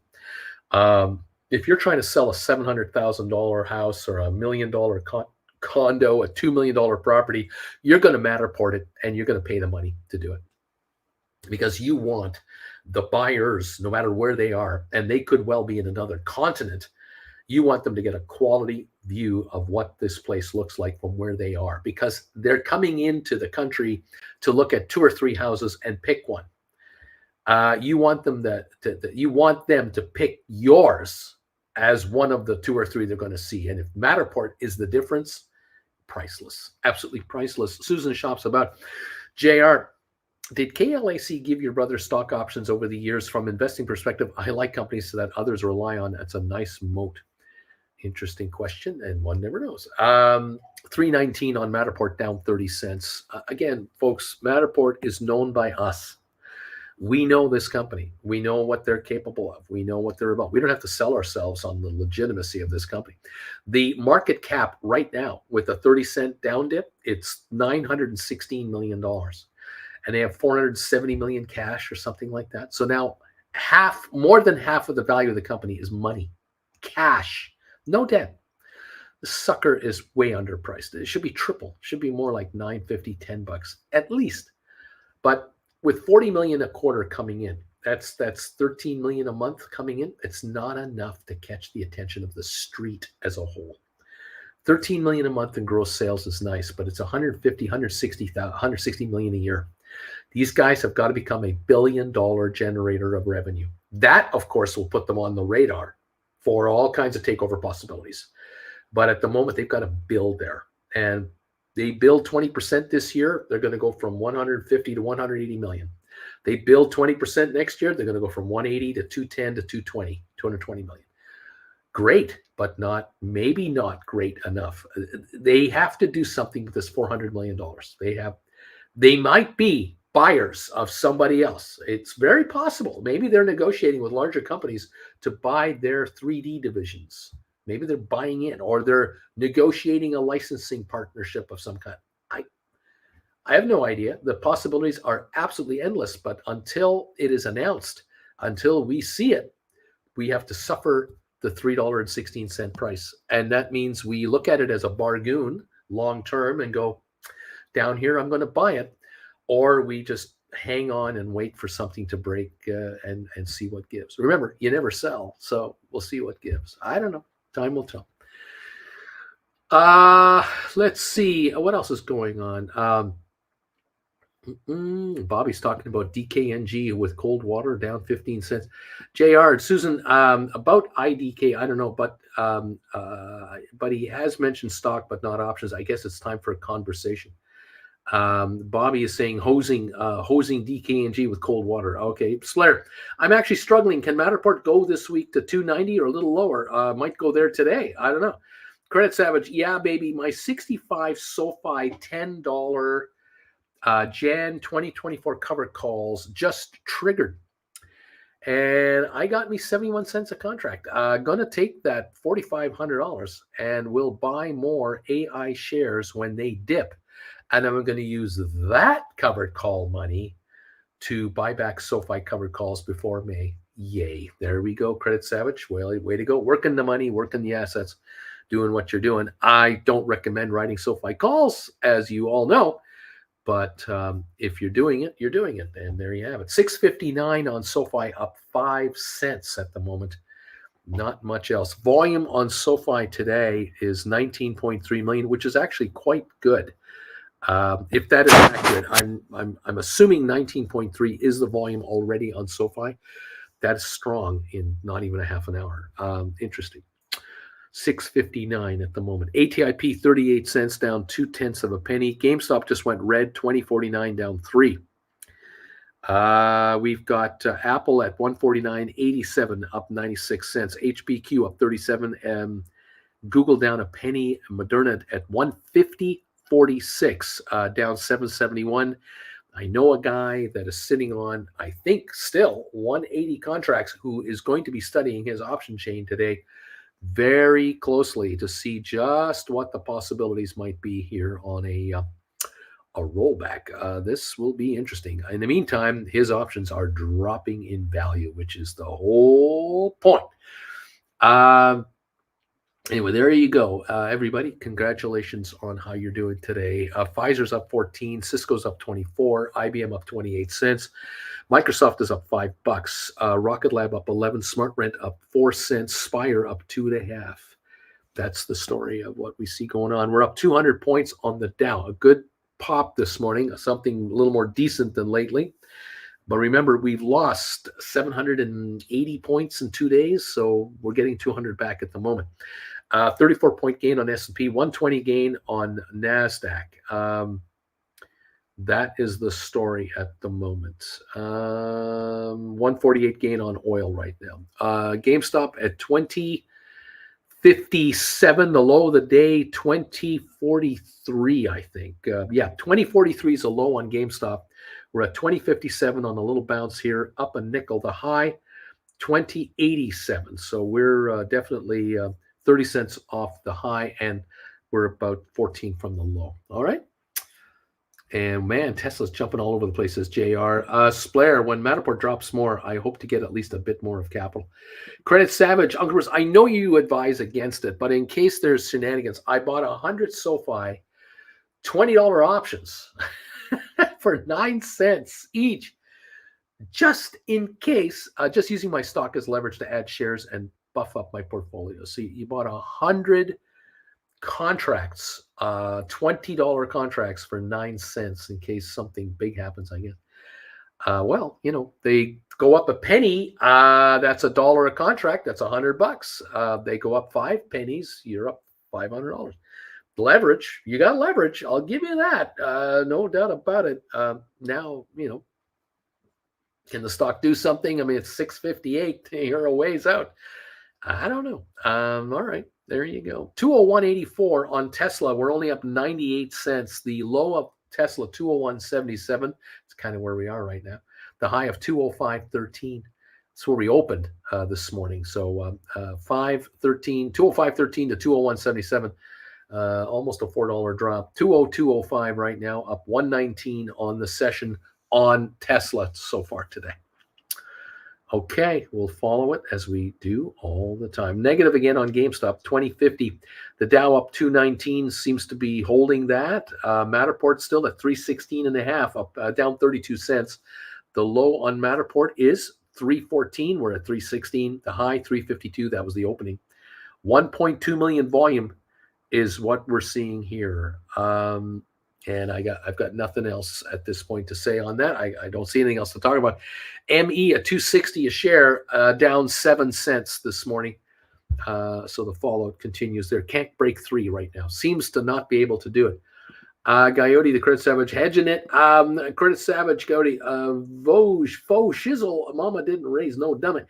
Dave, the Mac guy, I wrote SoFi covered calls at 5 when it was sub 5, and my cost basis is also sub 5. Recently rolled to 6s, hedged with a 750 leaps just in case. Interesting stuff. Okay, 215 gain on the Dow Jones. Now 199 gain on the Dow.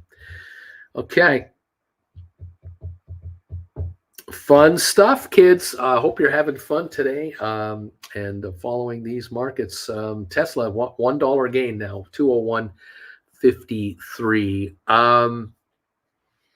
Bed Bath Beyond down 8. Apple is now 149.60, still up about 70 cents. HPQ is at 29.48, up 40. And we have Google down 18 cents, trying to come back. Now it's down 9 cents. Moderna still dropping, 149.70 on Moderna. Under the 150 barrier, down 8.47 here. Moderna is backing up some more. This has had quite the run. the ranges have been just insane. Just in the last year, the low 115, the high 217, so $102 range. We're now at 150, and that 217 was hit just back in about December. Is when this was happening, early December. And the lows were just around October, 118, around the beginning of October range, 115. So it's been wild. So we've given up over half the gains of Moderna from its low to its high from October to December. More than half the gains have been lost, and it is backing up here. As I say, I know a guy who has some calls written on Moderna, and I'm curious to see how he's going to work on this. Let's see what else is going on here. Got everybody caught up here. We've got Cisco up a dime, Pfizer up 22, IBM up 18 cents at 131.15. If you buy IBM now at 131.15, the yield on your your dividend yield, I believe, is in excess of 5%. Let me just, I'm not sure if my phone will give it to me. My phone is giving me a hard time. It's saying to me, I don't like you today, Bruce. I know you're live and everything, and you're under all kinds of pressure to keep the show going, but I'm just not going to help you out. Sorry. It's a personal thing. Whatever. Yield on IBM right now, 5.03%. So if you buy the stock at these prices, you're getting 5% on your money on a dividend.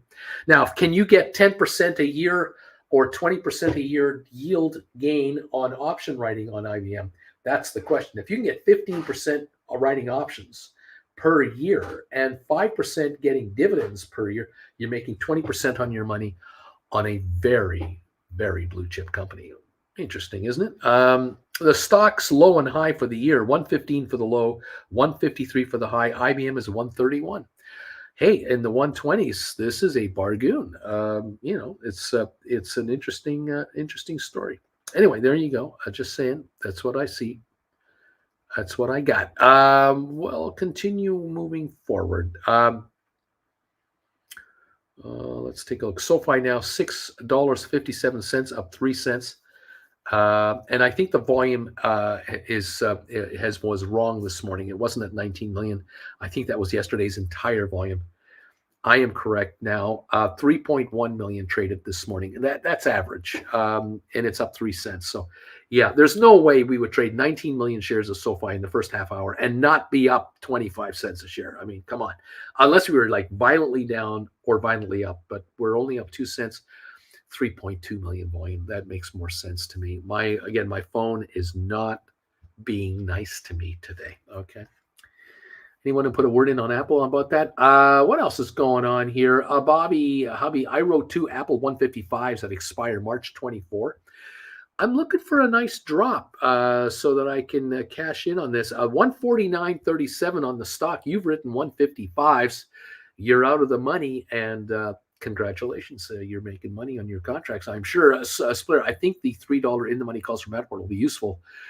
314 already on my device. Merco leaps long-term equity anticipation security, so it's with the extra money, even if it's just 1. Credit Savage, my strike price is 10. So if SoFi runs a lot before May, then I'll figure it out. But other premiums are just too juicy at 15 and 16% for AI. Nice stink. ASKS keeps triggering, so that's not too bad for 3 weeks. Merco, nothing to do with the leap the word. JR, what's this? Hot diggity dog. Go Tesla.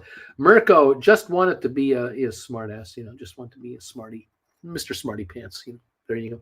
Tesla, $200, 46 cents, down 40 cents. ATIP, 38 cents, up 0.2 of a penny.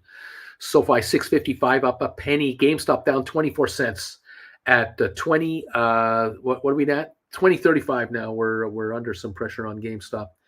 2035 down 17. The low today, 2024, and we're heading towards the lows at the moment again on GameStop. Volume of barely 200,000. What are we at now? GameStop volume 316,000 shares. That's 80,000 pre-split. Yikes! Dead quiet. All right, Dow up 159 is backed up a little bit from its high run this morning. We're up 28 on S&P, and we're up only 89 on NASDAQ. NASDAQ actually 0.79 of a percentage point has come back almost half a point from its highs today. Okay, oil climbing 182 higher at 75.77. See if that lasts. GameStop 2024 says spicy. 2038 to 2024 it was. Now it's showing 2043. We're seeing all kinds of jumping around here on this thing as well. Interesting stuff. Keep an eye on your options on GameStop. Who knows if we drop a buck and a half today? We could be $19 on GameStop at any time. Will that change your option positions? Keep an eye open. Matterport 311 down 37. ME down 9.5. GameStop 2036. SoFi up a penny. Yikes. Yep. Okay, Amazon down 18 cents. Home Depot up 168. Netflix still down 14.50. There you go. U.S. Steel up a dime at 28.48. Right on. Nick, I hope you're making lots of money today. I really do. I hope you're making a ton of money today. Let's see. GameStop, yeah, we got that. Chris Savage, long, what is that? Long entanglement, anticipating previous simpletons. Leaps. Thank you. Kind of, sort of, thank you. I don't know. All right, whatever. Interesting stuff. Yep, the Dow up 131 now instead of 200. 0.41 of a percentage point for the Dow Jones. All right. BPCY Spire results on March the 8th. Seems to be a lot of shorting on Spire. Should we be bullish or bearish? I'm long-term bullish for the company as a whole, but for the stock this second, no comment. I do not know. I just tend to think down here it's a bargain, but that is the long-term thinker talking, not a day trader. So not going to give you day trade guesstimates here. The home skillet with oil, $5 above its 52-week low. I was thinking about opening a position for cover call writing. Any recommendations? Nope. I think oil is going to go lower. I think oil is holding the 70, 75 range only because the U.S. government has made it be known that it intends to buy oil under $70 a barrel to replenish the emergency National Reserve. And so the stock has a bit of an artificial, the oil commodity has a little artificial floor under it at 70. That's what the traders are thinking. What I'm wondering about is with demand dropping for oil, economies not surging to hot performances, but economies slowing down, the demand for crude will continue to weaken.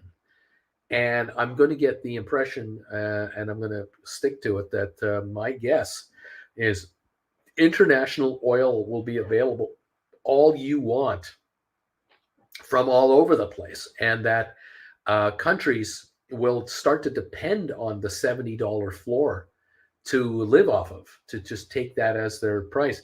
But I also believe that because OPEC is so disorganized and they cheat, they absolutely are corrupt, that there are countries slipping oil out at way lower prices under cash arrangements, because the corruption is absolutely right to the top for most of these guys. The OPEC countries are just untrustworthy. They'll say that we'll only produce so many barrels, but they'll produce more because they need the money. They have bribes to pay. Top generals, judges, jailers, secret police. I mean, hey, you want to live in an OPEC country? Pick one. Go ahead. There's a few that might be all right, but not that many. I think that they're under such pressure for cash that the price of oil will break 70. And then they'll realize, well, America isn't putting in a bid at 69 and will buy all the oil that we want to give them. America is smarter than that. America will buy at 69.50, at 69 a barrel, 68, 68.50, 67.50. They'll buy in stages all the way down, and down will go the price. And oil might hit $60 by the time late spring rolls around, because winter's over. Look, oil that's being ordered now for delivery in a month from now, 2 months from now, that's spring. Winter is over. And so this price is about to crack and dump off. Personal opinion. Don't have to agree with the old man, but I don't think so. I don't think we're going there. Not a lurker anymore. I'd avoid oil. So I have a limit order on a $20 call at 320. Okay, on what? I have a limit order on $20 call on three. I don't. What stock is this? I don't know what's going on. Just worried that Spire will go bankrupt. No, they're not going bankrupt. Spire, I'm a bit scared that I could drop below 19 again. You're talking about GameStop. Okay, I have an order on. All right, I have an order on $20 call at 320. Do you think it should change that order? It is a June call when I remember it right, but it's on my mom's account. Are you trying to sell one? Are you trying to write a call? It is written, so of course, buy back. Or so you're trying to buy back a call that you wrote before? Because I think the stock's going lower, so you shouldn't have any trouble here. I'm not sure what's going on here. Even with Nordstrom production to Europe shut down. Regarding Spire, I heard that space launches in Florida are going to be at an all-time high this year. That's got to affect Spire. More satellites to manage. I agree. Spire, yeah, but probably you're right. I think to change the order in case we really drop lower, 2 weeks of time duration is yeah, I go down into the low twos. You don't want to be buying up here. Margaret, what have you written for it? What have you written it for? If you're a nice, you could buy back for $80 or to let it go to more. Home skill. Alrighty, thanks, Uncle B. You got it. All right. Yeah, I'm not a fan of oil at 75. Look, if oil was going to go to 120, 130 because of a cold winter, it would be at 100 now. We don't have a cold winter around the world. We have a cold winter in certain areas of North America, but not globally. Europe, ski resorts in France, Switzerland, and Austria and Germany are getting crushed. Not enough snow, too warm. No, there's no oil crisis in Europe. It's not the case. There's oil available everywhere. It's going lower. The Russians are still selling oil, and they're getting cash dollars for it. They're willing to deal. Okay. What else? Yeah, Uncle Bruce, I think I'll change the limit and take as much as possible. It was written at 440, by the way. Oh, nice. That's nice. Yeah, under 3. Let the stock drops. 2014. It's going down. We're going into the 19s. You might be able to buy that call back for 196. Allow profits to come to you. You've got to learn to be more patient. But hey, it's all right, man. We're all new at this. You're all new at this. Mirko, buy it back around 2 and you've made a nice profit. There you go. Yeah, no rush. If this is out of the money, let it go down. Let it go. Yep. Very good, everybody. 142 gain on the Dow as we seem to be dripping down a little bit again here. 0.44 of a point. NASDAQ's only up 0.57 now. NASDAQ was up 1.2%. It's now up 0.5, half a percentage point. NASDAQ is definitely giving up ground. So this market is dropping on a number of fronts at the same time. 315 on Matterport, still dropping. ME 256 down 11, dropping. GameStop down 30 at 2022. The low of the day on GameStop now is 2012. I now see 2016 again. It's dropping again. SoFi 653 down a penny. ATIP 39.9 up 2.1 cents. ATIP is trying to go higher. 31,550 shares traded. It's trying to go through 40. Interesting. Tesla 199.30 down 150 now. Bed Bath Beyond down a dime to 150. Apple up a penny, 148.92 though, falling back. HPQ is backing off. It's up 17 cents. 6 shares up 1.5. Google down 84. It's going red. Moderna down $11. 146.85. Down goes Moderna. Cisco down 7 to 49.24. Pfizer down is up a quarter now. IBM is down 14. Microsoft is up 387, but it's backing up.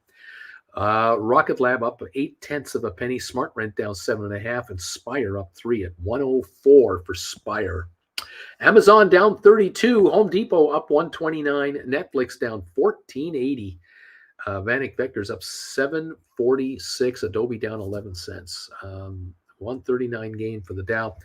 This market is backing up. GameStop 2014 and just about the low of the day again. on GameStop. It looks like we're going lower on GameStop, down now 38 cents and falling.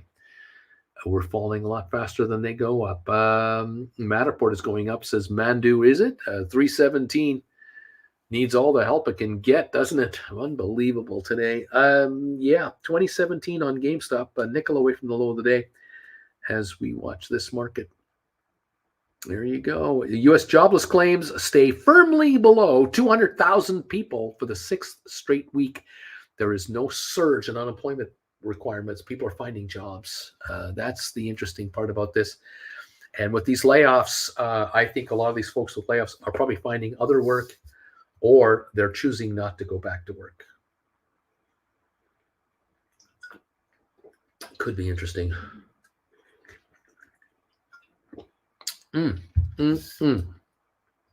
Gold declines as the Fed minutes affirm higher for longer interest rate expectations. There you go. Gold at 1833, down 780. Interesting stuff. 2016 on GameStop, 2014 on GameStop. We're within a couple pennies of the low of the day. Dave, the Mac guy, April 20th will be my 1-year anniversary date of actually keeping track offline of my wheeling, starting with SoFi. Currently sitting at plus 14%. I can't complain given the way the market went last year. I agree with that. Thanks, Uncle Bruce, for giving us the tools to come up with our own trading strategies. Right on, Dave. Way to go, pal. Getting smarter, making fewer mistakes. That's the key here. 319 on Matterport, a little better, still down 30 cents. GameStop 2015, right at around the low of the day, right here on GameStop. SoFi 651 down 3. ATIP back to 38 cents, 38.1 on ATIP, up 0.3 of a penny. It did break 40 this morning. It is now 33,800 volume, up 0.3 of a penny on the session. So one of the few green arrows I've got. Tesla down 142. Apple up 1 penny. HBQ up 11. Google is down 66. Moderna down 11.84 to 146.33. Cisco's down a nickel as well. IBM down 6 cents. So we have red showing up here with a 151 Dow gain at the moment, a 24-point gain on S&P, and a 65-point gain on NASDAQ. NASDAQ now is about equal with the S&P, 0.57, 0.6 of a percentage point higher. The Dow's only up 0.44. So none of these markets are really taking off. They're actually coming down together little by little by little. They seem to be losing steam. And the first hour, we're only 3/4 of an hour into the first hour. Dead cat bounce this morning on this market. Dead cat bounce. There you go. There you go. There you go. There you go. All right. Fun times at the OK Corral, kids. That's what we're doing. Thank you all for being here today. Appreciate you all hanging out with yours truly. There we go. There we go. All right. The Dow up 157 at the moment. Okay. Let's see what else is going on. Knowing how to fix our mistakes. There you go. Robert Benson. I'm 187 on your thumbs up meter, Bruce. You're coming up to the 200 mark. 189 now are here. 11 to go. 11 more thumbs ups. We've got 200 on the day. Thank you, everybody, for that. Reminder regarding this Sunday for one-on-ones. We have no spots available this Sunday. We are fully booked up for one-on-ones. If you want to have a one-on-one session with me, the next opening is a week from Sunday. That would be what day is that? That's March, isn't it? Yes, it would be. This Sunday is the 26th. March 5th, if anyone wants to have a session with me, a private session, March 5th, Sunday, there are openings at 10 in the morning, noon, and 2 in the afternoon, all Eastern time. If you have an interest in that, let me know with an email, ASAP, and we'll get you reserved. We'll reserve you a spot there. Thank you, those of you who have already reserved your spots for this Sunday. I look forward to seeing the three of you one by one, and see if I can help you get further ahead with this market and with your trades. Absolutely. Right on. H. Gregory Bruce, I am number 190. You are now within 10 thumbs ups of this magic number. 194 now, 6 to go. Only need 6 more thumbs ups, everybody. 5 to go. We're at 195. Thank you all for helping out with these thumbs ups today. We need 5 more to reach 200. We're at 195. Fantastic. All of you, thank you.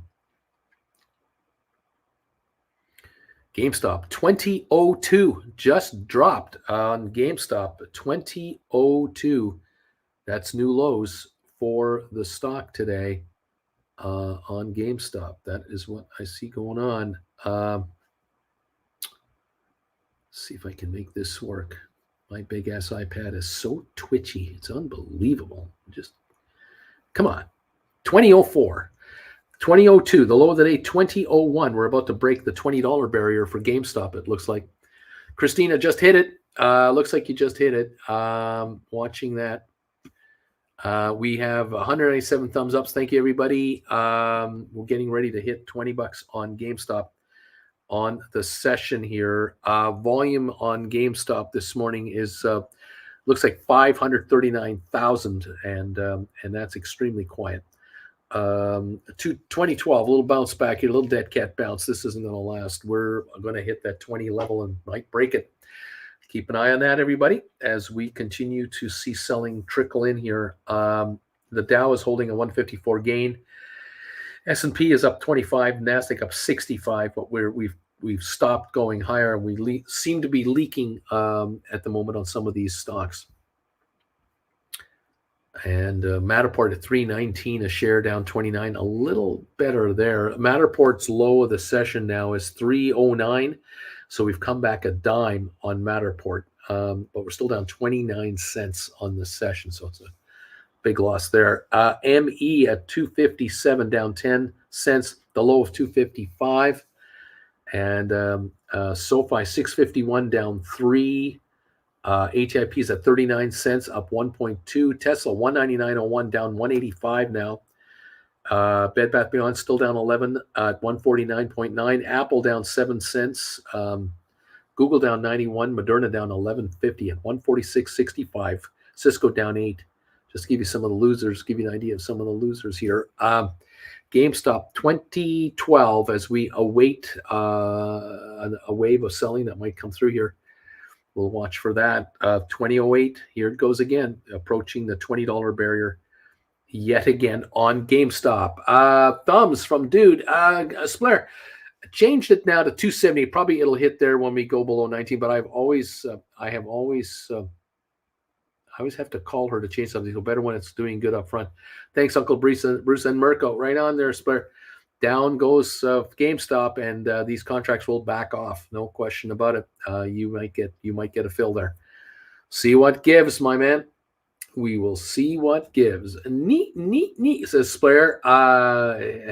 I'm gonna go and get myself a croissant. There you go. Rock and roll. 2008 on the GameStop. The Dow up 144. Just kind of drifting along here. We are really quiet out there, aren't we? Really quiet. We have thumbs up meter showing 202. Great news on the thumbs up meter. 203 come in. That has to call for a celebration. We've got to get a knee emoji attack going here to let the market know we're for real and we're not kidding around. We make money no matter what direction this market goes. Neat. The Knights of Knee will protect us, and will keep the offensive people away, and will make all things great. Thank you, everybody, for being here. Neat emoji attack is underway right there, starting with me, yours truly, breaking 200 thumbs ups. Thanks, guys, for your support. All righty. GameStop 2007. Larry Titus. Neat. Don't mess with the man from the Washington area. Splair. Neat. Vilbus. Dip the 1950 should get my GameStop stinker buybacks to hit. Arms crossed either way. Manager Uncle Bruce, I am nibbling on buying SoFi as I'm making money on my short sales every day. I will keep on buying 150, 200 SoFi in my other account. The Big E. Neat, neat, neat, neat, neat, neat. Here we go. Mirko. Neat, neat, neat, neat. Splair. Neat, neat, neat, neat, neat. Bagel time. Neat, neat, neat, neat. Thumbs ups. Neat, neat. Bama Babe pays to cross your arms with GameStop. It does. It does. 2007 last trade on GameStop. We are drifting ever so slightly back to 2001. We're going down 559 on the volume, 559,000. You can't go up with that kind of volume. It just doesn't work. Not after an hour. Yeah, 319.5 on Matterport, 258 on ME, 2007 on GameStop right now. SoFi 651. ATIP 39 cents, Tesla $200 14 cents. Kareem, neat. Hector, neat. Thank you everybody for being part of the knee emoji attack. John Anderson, neat. Mandu number 5. If anyone is interested, TA on Matterport, RSI is oversold in 1 hour time interval. Looking for it to go higher. So just there you go. Technical analysis on Matterport. It is oversold. It's going to go higher. There it is. Well, we'll see what happens. We have 204 thumbs ups now, and thank you, everybody. 205, here they come. Thank you for these thumbs ups, getting us over 200. Appreciate it. 152 gain on the Dow Jones. Matterport back to 320, looking a tiny bit better than definitely this morning's lows. GameStop 2004, 2002. Here comes GameStop again. Another run coming in on stocks. More stock coming up for sale. 2001, we have matched the low of the day. The question is, will $20 be held or will it bust through 20 like a hot knife through soft butter? What's going to happen?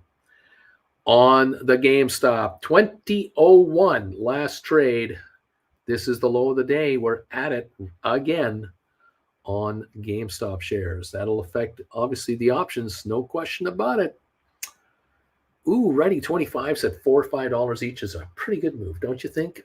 Yeah, I would say. Writing 2250s, 23s, 24s, bringing in big dough. Yeah, baby, definitely. Even these 15s and 16s they're coming down. The stock is coming back to you. Interesting how this is working. Oh boy.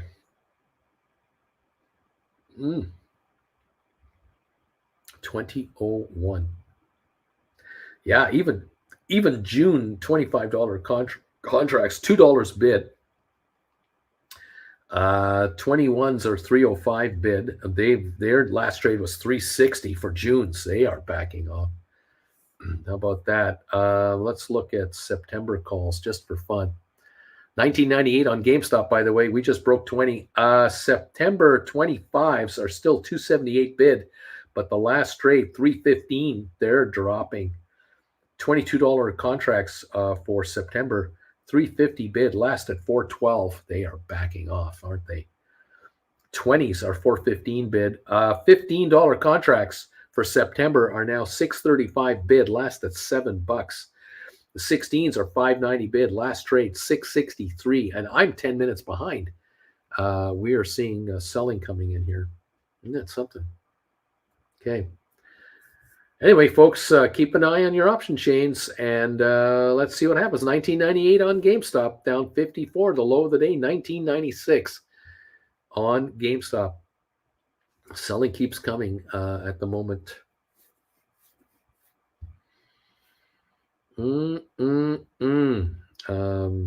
Interesting. 1998 right now, down 54 on GameStop now. All righty. Spicy, thank you for the emojis. Double D, a drop, baby drop. Lorraine, GameStop, 1997. 1996 I have as the low of the day now on GameStop. Look at that. Yep, 1996, low of the session so far. 2001, hanging on, barely. Splair, in case you don't know, have a relaxed day, everybody. Thank you, Splair. Appreciate that. Best wishes to all of you from Dortmund in Germany, where my cousin hangs out. Hello, cuz, if you're watching. Probably not, but hello. What's going on? We have 205 thumbs ups. Thank you. Sell my house fast enough for Marlboro. Neat, neat, neat, neat, neat. He's there. Thank you, man. Appreciate it. The knee emojis are having the effect on GameStop. They're dropping here. Neat, neat, neat, neat, neat, neat. $20. And going further down, it would appear. We'll see about that. Neat, neat, neat, neat, neat, neat emojis everywhere. Dollars are being hauled in here. Folks are backing up their bids. You may as well back off your buybacks and take in more profits. Absolutely. Stock is not looking to go for a run. It looks like it's going to go lower. $20 on the nose right now, down 52 cents on the GameStop shares. The Dow is only up 135, now up 120. The Dow's backing up a little bit right now. The sell wave coming in there. 1997, 1996 on GameStop. We're back to the lows of the session. And dude, okay, serious question. I've got two $15 GameStops that expire in March. They're at book value, kind of. Should I hold, put in a stink bid? What do you think? I'm thinking of waiting. Well, 1995. Now, obviously, every penny, brings these lower. Obviously, their book value is evaporating. 1992 now on the stock. We dropped to 1950 here. They're only worth $450 book value. If you can buy back these calls at a lower price, 1989, down we go. And you can roll into April or May's, and you can move up to 16s or 17s, go to June or July's. Can you go to 18s? Can you get more money than what it costs you to buy these back? Can you do that? Check it out. At the moment, 1992, we're down 60 cents. This is not a catastrophic loss today. 60 cents. I mean, it's a nothing burger, right? But we've dropped off here in this last month now, a little bit of value. We've gone from the 23.86 range to 19.95. That's $4. Hello. Taking those calls of yours, substantially lower. And maybe it's offering you on the option chain, maybe you can find a $5 call you can write for 2 or 3 months further out, 4 months out, with maybe a higher strike. Keep shopping, keep looking, keep watching. I know you're doing it. I know there's a bunch of you out there with these 15s and 16s and 17s. You're watching closely. This stock wants to give up another, dollar to 1880. You have rollover possibilities here, and you can move up your strikes. There's no question about that. It'll happen. Wayfair down 20%. Beach Boy, neat. Uncle Bruce's cousin, Dortmund. Hey, way to go. Octavio, Uncle Bruce, I wrote 2 GameStop calls that expire tomorrow. One at $16.50. I got $420 for it. And the other is an $18.50, and I got $277 for that. I only have enough powder to buy one back. Which one should I buy back? Writing new call funds will not settle in. I don't know which one you buy back, and I don't know when you buy it back. But the 1850 call is worth $1.47, and the 1650 is now worth $3.34. So they're both shrinking somewhat further, and let's see what the stock gives you today. Maybe we hit 19 sometime today. And you've got a 50-cent contract on those 1850s. Why don't you put a stink bid in at 66 cents on the 1850s? Maybe you'll get lucky. I don't know if you get lucky today, but you might. And on those 1650s, hey, at 1850, they're worth $2. Maybe a 242 stink bid might be what you put in there, and just see if you get lucky. I have no idea what your money situation is, but anyway, there you go. I'm time to buy back, so I'll be exercised in one of these. Well, the one you're going to be exercised in is the 1650. The 1850 you might get back for a nice cheap price.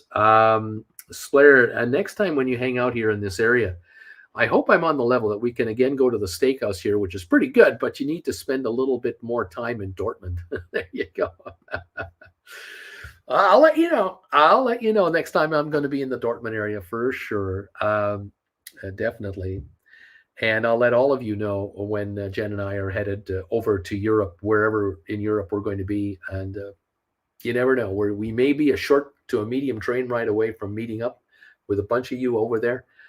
Who knows? That would be fantastic. It's always great to see people in person, especially so many miles away from home, to have friendly faces to visit with. It's great. Fantastic. All right. 142 is the gain on the Dow at the moment. Hanging on. S&P is up. NASDAQ is up. And yet GameStop is down today. So is Matterport. So is ME. SoFi is lower. Tesla is down 26. Bed Bath Beyond is down today. Apple is just breaking even right now, just hanging around. Google is down. Moderna is down. Cisco is down. IBM, Rocket Lab, SmartRent, Amazon is lower. Netflix way off, almost $14. Adobe is still down. Amazing how many stocks are down today on a nice up session. It's just telling me that not the entire market is buying into this dead cat bounce scenario. That's what they're thinking is happening here. That, yeah, the markets are higher, but they're not that much higher, and we could lose this at any time. And maybe as the noon hour comes through and into the early afternoon, we begin to see a drop as buying peters out and we do go negative. And maybe the Dow drops 150 more today. Maybe it does that. This recovery is not holding at this point, and it's not getting more support. The NASDAQ has lost half of its gains already. Make you wonder. I don't know. Natural gas prices are sure down quite a ways in the U.S. apparently in the last month. The U.S. natural gas prices have really fallen. That's good around here, I'll tell you that. This area here in California, natural gas prices were insane in January. Now apparently they're off by 2/3 from what they were just 2 months ago. It's amazing what's been happening here. Should be entertaining. 1997 on GameStop again, as we seem to be approaching the low of the day yet again. $20, 1997, 1996. The low of 1989 today on GameStop. Let's see what's going on here. Yeah, we'll see when you change that green screen, Bruce. Christina just got a deep in the money GameStop $10 call for $10.95. Stole one for $10.95. It's a $10 book value, and buying it within that 90-10 rule. Nice job, Mirko Octavio. If you could buy back just one, buy back the 1650. You might get lucky with the 1850. If exercised, you get 1850, which is obviously better than 1650. There's a good comment too. Good comment to make. Right now, GameStop at $20. That 1650 is $350 book value. Try to buy it for $351, $356.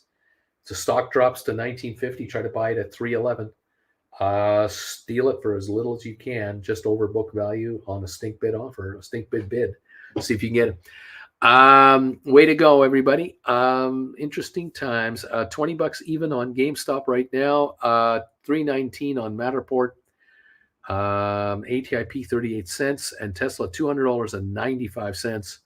201.05 on Tesla, up 19 cents. That's all.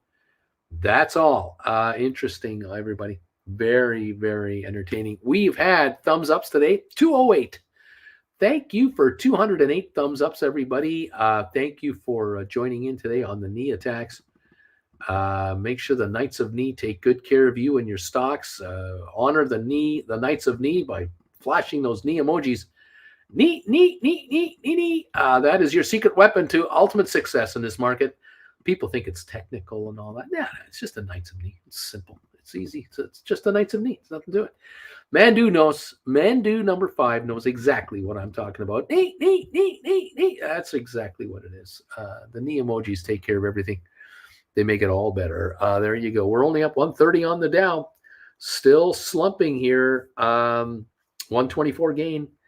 0.38 of a percentage point. The Dow is heading south. Interesting to see how far it'll take it from here. Will we go red on the Dow today? By the time I get back to you this afternoon at 3 o'clock, we could well be in the red. Obama babe. Neat. Neat. There you go, Mama Big. You know what to do. 320 on Matterport, down 29 cents. The low on Matterport today was 309. We're back to 320 on 2.2 million volume on Matterport. ME got down to 255. We're at 257 though. 365,000 shares on ME. GameStop right now 20 to 2003 seems to be the trading range. SoFi 650 down 3 cents. Okay, Apple down 21. Google down 84. Moderna 146.60. I know a guy who's short 180 calls on that stuff. Getting better looking all the time over there. BP, neat. Blair, was Matterport a Dow or NASDAQ stonk? Or will it become a Dow or a NASDAQ stonk? There's the question. I don't know. All right, kids. I will see you this afternoon at 3 o'clock. We're coming into some selling now on the Dow. We're only up 107. We're coming into a sell wave here, just as I'm getting ready to say my goodbyes. NASDAQ is now barely at half a 1% gain. 58-point gain on NASDAQ. It's backing up quickly. Now Dow only up 97 on the index. So the Dow is definitely getting hit. Selling is coming in on all three markets right now. Well, see what's going on, kids. Join me this afternoon at 3 o'clock Eastern time for the final hour of trading on this show, on this channel for today. And we'll see just where things go. 1999 again on your GameStop. We just broke the 20 barrier for the fourth time now. Down 53. 1995 dropped again. Here we go. 6 cents away from a low of the day on your GameStop. SoFi 649. It's dropping. 148.60 on Apple. We're backing up here. I see it. I see this. Microsoft got up to 256.80. It's now 254.90. Still up 340 on the day, but it is backing up right now. Even Microsoft is backing off. Amazon down 89 cents to 94.90. So we got red showing up here. 92-point gain on the Dow. Again, falling a little more, 0.28 of a percentage point higher. NASDAQ only up 0.44. It's definitely backing up. All right. There it is. Okay, 1990 on GameStop, 1988 on GameStop. We're at new lows right now. Just as I'm getting ready to say goodbye, 1988 on your GameStop. This is the low of the session right now. Let's see. Thank you, everybody from John Anderson. Thanks all from Home Skillet. We're at 1988 on GameStop. This is the low of the day right now. Volume on GameStop, 727,000. There's no buying support coming in here. There's no serious buyer trying to hold it up. 1988 at the moment. Could it be 1950 is in our future? Yeah, definitely looking like it, or lower. Interesting stuff. 1988 last trade on your GameStop shares. 1985, another low, another new low trade of the day.